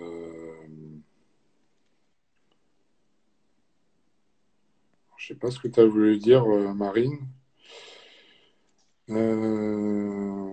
Ah, elle a eu de l'asthme après la pilule. Est-ce que c'est lié Oui, c'est ce alors? qu'elle disait tout à l'heure, Oui, oui, oui. à 15 ans. Ah, euh, Pas de. T'as jamais connu bah, ça? le problème, c'est, non, j'ai jamais connu ça, mais j'ai déjà eu des cas bizarres de. En fait, c'est impossible d'incomber la responsabilité de l'asthme à la pilule, mais c'est pas impossible que la pilule ait pu donner de l'asthme parce que tant que tu peux pas le prouver, tu peux pas le dire. C'est la présomption d'imputabilité. Tu vois ce que je veux dire? Ouais. Donc on peut pas vraiment répondre à ça, mais peut-être, peut-être. Acté, donc ça c'est ce qu'on disait tout à l'heure. Donc non, pas forcément de lien puisqu'il n'y a pas d'hormones. Donc logiquement, tu n'es pas censé faire d'acné, sauf s'il y a un caractère allergique ou en tout cas un caractère intolérance qui fait que tu peux peut-être développer des petits rushs cutanés, mais enfin ça se serait vu. Intéressant parce que. J'arrête la pilule quelques mois et je la reprends, c'est dangereux. Donc, oui, c'est ce que je disais tout à l'heure. Il vaut mieux pas, il vaut mieux éviter d'arrêter la pilule et de la reprendre régulièrement. Il y a certaines personnes qui disent que ça maximiserait le risque cardiovasculaire et les risques vasculaires. Ouais. Ouais. Donc, il vaut mieux avoir une prise constante que de faire des arrêts parce que ça a tendance à potentialiser les risques. Stérilet Shaides, donc c'est le petit, ça c'est le petit stérilet aux hormones, plus Levothyrox 50, influence sur la prépa et contre-indication. Alors, stérilet Shaides, du coup, ça va être des progestatifs, donc ça va être juste des progestatifs en fait enfin, un stérilet, donc bon, c'est comme on l'a dit tout à l'heure. Les Votirox, non. Et Levothyrox, non, non. Parce Donc que logiquement, les Votirox, c'est même, c'est même efficace pour une sèche, on va oui, ce dire. serait plutôt efficace. Si tu es Ça surdosé, augmente ta tu vas thyroïde. sécher. Donc, si c'est toi, Céline, qui en prends, je comprends mieux maintenant certaines choses. Quel enfoiré. Non, non, je comprends mieux certaines choses parce Ah, elle a un métabolisme de fou, tu vois. Elle mange, ah. mais je pense que tu manges moins qu'elle, tu vois, pour te dire. Oui, mais si elle prend du lévothyrox, c'est parce qu'elle substitue, c'est que sa thyroïde à la base, elle fonctionne pas. Bien sûr. Et Mais du bon, tu coup, sais bien que des fois, quand c'est un peu mal dosé, entre guillemets, parce que ouais. c'est en 25, ça peut être en 50, ça peut être en 100, en plus de 100, voilà. Et, et, euh, et ça sera intéressant, d'ailleurs, tu fais bien de me le dire, je vais le noter, parce que ça sera intéressant quand même de faire un bilan là-dessus.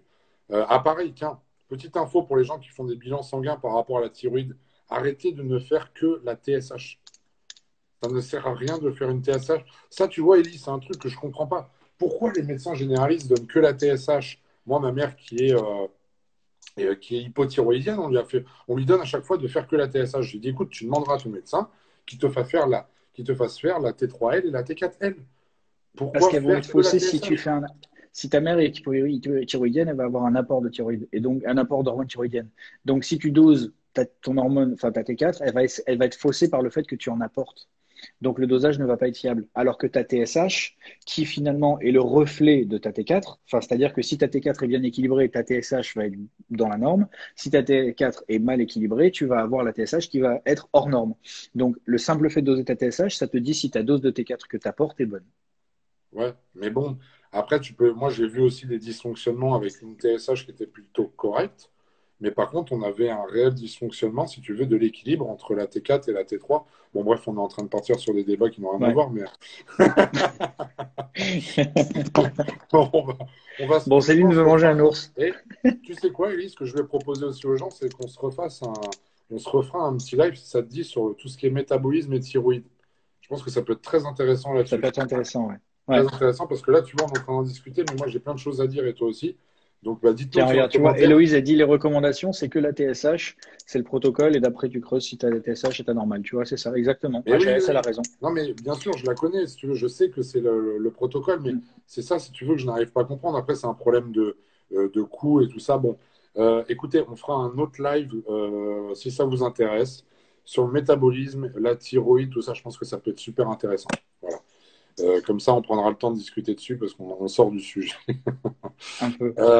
Allez, je remets encore quelques petites questions. Puis moi, de toute façon, il va falloir que je retourne travailler quand même.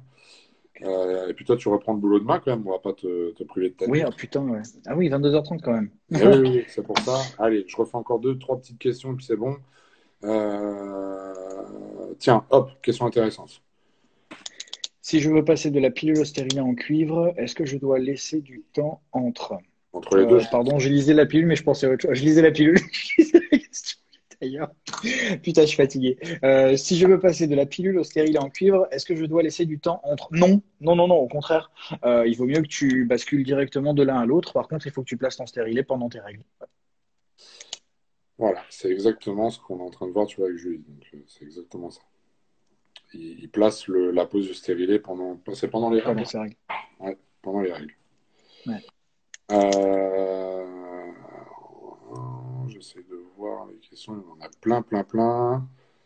Euh, Ouais, il y en a beaucoup. D'ailleurs,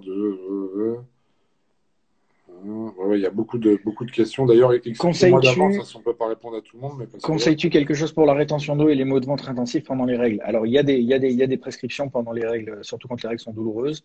Mais là, je vais pas m'aventurer à donner des noms ou à prescrire parce que ça reste de la consultation. Faut quand même éliminer un certain nombre de contre-indications. Donc, je vais pas aller là-dessus. Rétention d'eau, après, tout dépend un petit peu. Tu peux partir sur tout ce qui est anti-rétention d'eau, de l'homéopathie ou ce genre de choses, enfin, de l'homéopathie, de la phytothérapie, ces choses-là. Mais je m'aventurerai pas à te dire quelque chose là-dessus. Mais oui, effectivement, il y a des choses sur règles douloureuses, bien sûr. Y a-t-il une solution aux règles douloureuses? Prise d'anti-inflammatoire, bah voilà. Pour tu viens diminuer de les le dire. douleurs, J'ai pas entendu. c'était là-dessus que je voulais en venir. Ah bah, En fait, c'est ça. Donc, pour diminuer la douleur, c'est ça, et derrière, il n'y a rien d'autre. Hein. hein? Il n'y a rien. Hein. Il n'y a rien derrière la douleur. Je vois pas la suite de la question. Et moi, je vois pas non plus là. Parce que je suis Ah dans bon, les, écoute, oui, je suis dans les questions. Excusez-moi. voilà, c'est ce que je disais, il y a des thérapeutiques pour justement baisser les douleurs au niveau des règles, mais c'est des anti-inflammatoires, donc comme tout anti-inflammatoire, ça se prend pas sans avoir éliminé des contre-indications, donc oui. Effet secondaire, vomissement sous pilule, pour ça que j'ai arrêté la pilule et passé sous stérilet. Ah bah, c'était pas spécifique. Alors oui, oui et non, mais oui, effectivement, tu peux avoir ce type d'effet secondaire. Mais à mon avis, là, voilà, bon, voilà, Antadis, c'en est un justement. Oui, vomissement, tu dois, peut-être que c'est cette pilule-là que tu tolérais pas, et peut-être que d'autres tu les tolères, et c'est peut-être pas lié aux hormones. Du coup, quel serait le meilleur contraceptif en prépa? Peut-on éviter le stérilet? Autre méthode? Si tu veux quelque chose de non hormonal, on est d'accord, Elie, c'est que le stérilet en cuivre de toute façon. Hein. Ben oui, il va y avoir que ça, la capote, le retrait et la courbe thermique. Ouais, Donc mais ça, tu vas comme pas tu l'as avoir dit, beaucoup on de est choix. sur des. On va dire que le plus Voilà. efficace de tout, ça reste quand même le stérilet en cuivre. Ouais. Ah oui, oui, oui, c'est le seul même qui est considéré comme efficace. Après, le préservatif est efficace, mais il y a le risque de rupture. Donc, mais oui, si tu veux une contraception et que tu veux sans hormones pendant une prépa, bah, c'est comme on disait, tu as vu au début, comme quand j'ai demandé quand même qui prend quoi, il y avait quand même beaucoup de stérilés qui revenaient. Bien sûr. Ouais. Oui, oui, c'est vrai que j'étais étonné aussi, on avait beaucoup. Ouais. On avait beaucoup. Ouais, enfin bon, le truc du retrait, machin, Ouais. ça c'est. Moi, j'ai mon idée sur quelle est la meilleure contraception, mais je n'en parlerai pas ce soir. Tu n'en parles pas. Oh, Tu t'as t'arrêtes dit. immédiatement. Et Julie ne relève même pas. Ah, dis-moi toi aussi, hein. Quel serait le meilleur endroit? Ah, donc non, ok, d'accord. Euh, Non, on est d'accord, c'est pas un moyen de contraception le retrait, mais il y en a qui te disent qu'ils font le retrait comme moyen de contraception. Oh, D'ailleurs, quel le gros retrait n'est pas cochon. efficace du tout. C'est cochon. Pourquoi les Retrait, femmes c'est pas perdent mal. leur cycle pendant une prépa? Bon, on y a répondu, ça, du coup. Bah ouais, ouais, ouais. Hop. Bon, C'est. je pense qu'on a fait le tour. Alors ça, je sais pas, c'est pour toi, mon gros. Je suis sous Minerva, d'accord, pour l'acné, car j'ai un taux d'hormones élevé, je voudrais arrêter. Je pèse 60 kilos. Pour quelle taille? Euh, Pour 1 m 10. Ça fait Non, beaucoup. non, non, Euh, mais ça, c'est Je bah, suis c'est Minerva pour correct, l'acné car c'est j'ai très un bien. taux d'hormones trop élevé. Je voudrais. Tu peux arrêter, mais encore une fois, il faut que tu aies une solution au change. Tu peux pas. Enfin, c'est encore du cas par cas. Ça dépend de ton Ouais, cas. oui, Ça oui. dépend. Il faut pas simplement. En fait, tu peux pas baser simplement ta prise de contraceptif sur l'acné ou pas l'acné.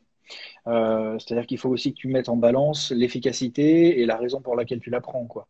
Euh, Tu vois, Ça, c'est ça. Laurent Ça, peut c'est pour toi, parler ça. de contraception en pleine prépa sans mauvais impact sur la sèche STP.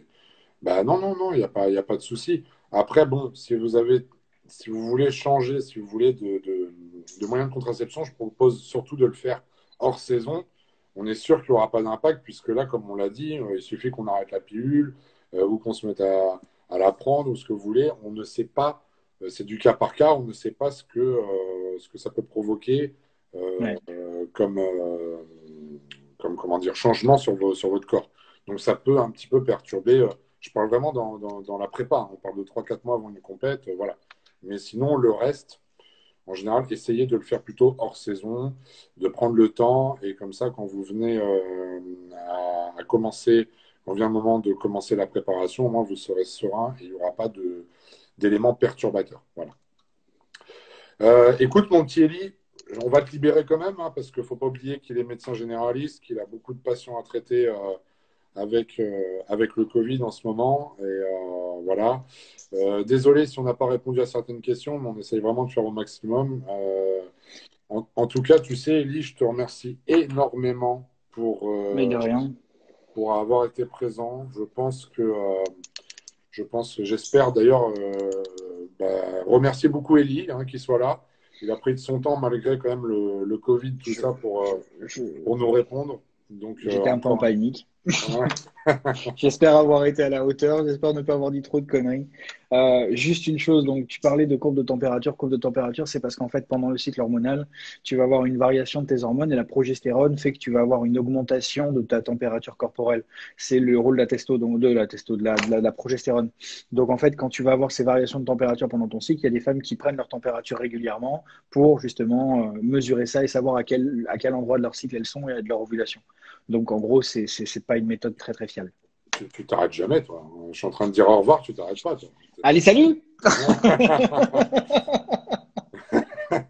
Vous voyez, voilà. En plus de passionnés et puis réunis par le même sport aussi. Ouais. Oui, c'est vrai que je pense que personne n'a fait ce live auparavant, donc c'est pour ça que ça a été très intéressant. Ouais, Euh, c'était intéressant, ouais.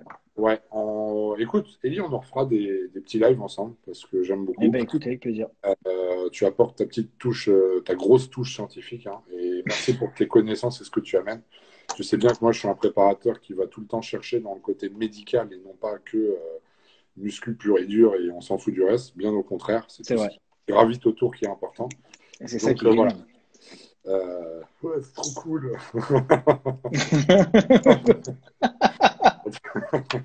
En tout cas, Sale bâtard. merci à tous d'avoir été présents. Je remets, Merci pour tout. vous avez le live en replay 24 heures sur mon profil. Si vous souhaitez communiquer ça à vos proches ou quoi, si ça peut intéresser, n'hésitez pas à leur dire. Merci à tous d'avoir été présents. En plus, tu vois, ça va se couper dans 1 minute 30. Ça y est, on est arrivé à la Alors, fin. juste, On a fait je 2 dis heures. je pense qu'il y a certaines personnes qui vont peut-être m'envoyer des messages privés. J'essaierai d'y répondre. Ne vous offusquez pas si c'est pas immédiatement ou si je prends le temps, mais Et t'as j'essaierai du de boulot, répondre hein, à. on t'a demandé Voilà, aussi. j'essaierai. En ce moment, le téléphone, c'est un peu la bête noire parce que tout fonctionne par téléphone, donc j'essaie de le garder loin et j'essaie d'avoir une vie privée aussi. Mais voilà, j'essaierai de répondre à vos questions. Donc voilà, pour ça, là, qui j'ai dit, envoyez-moi en privé si vous voulez. Ce sera avec plaisir, mais soyez patients. Ouais, ouais, ouais. Puis bon, n'oubliez pas que voilà, il a libéré de son temps pour venir et en dehors de son boulot où il est très demandé. Donc voilà, encore un grand merci à toi. Et comme l'a dit Flavien, nous ne cesserons de le répéter, bien content d'être un homme. Exactement. Et oui, Chris, effectivement, ta méthode est la meilleure méthode. Parce qu'il faut quand même lui répondre, il a insisté. Ne change rien. T'es sur la Voilà.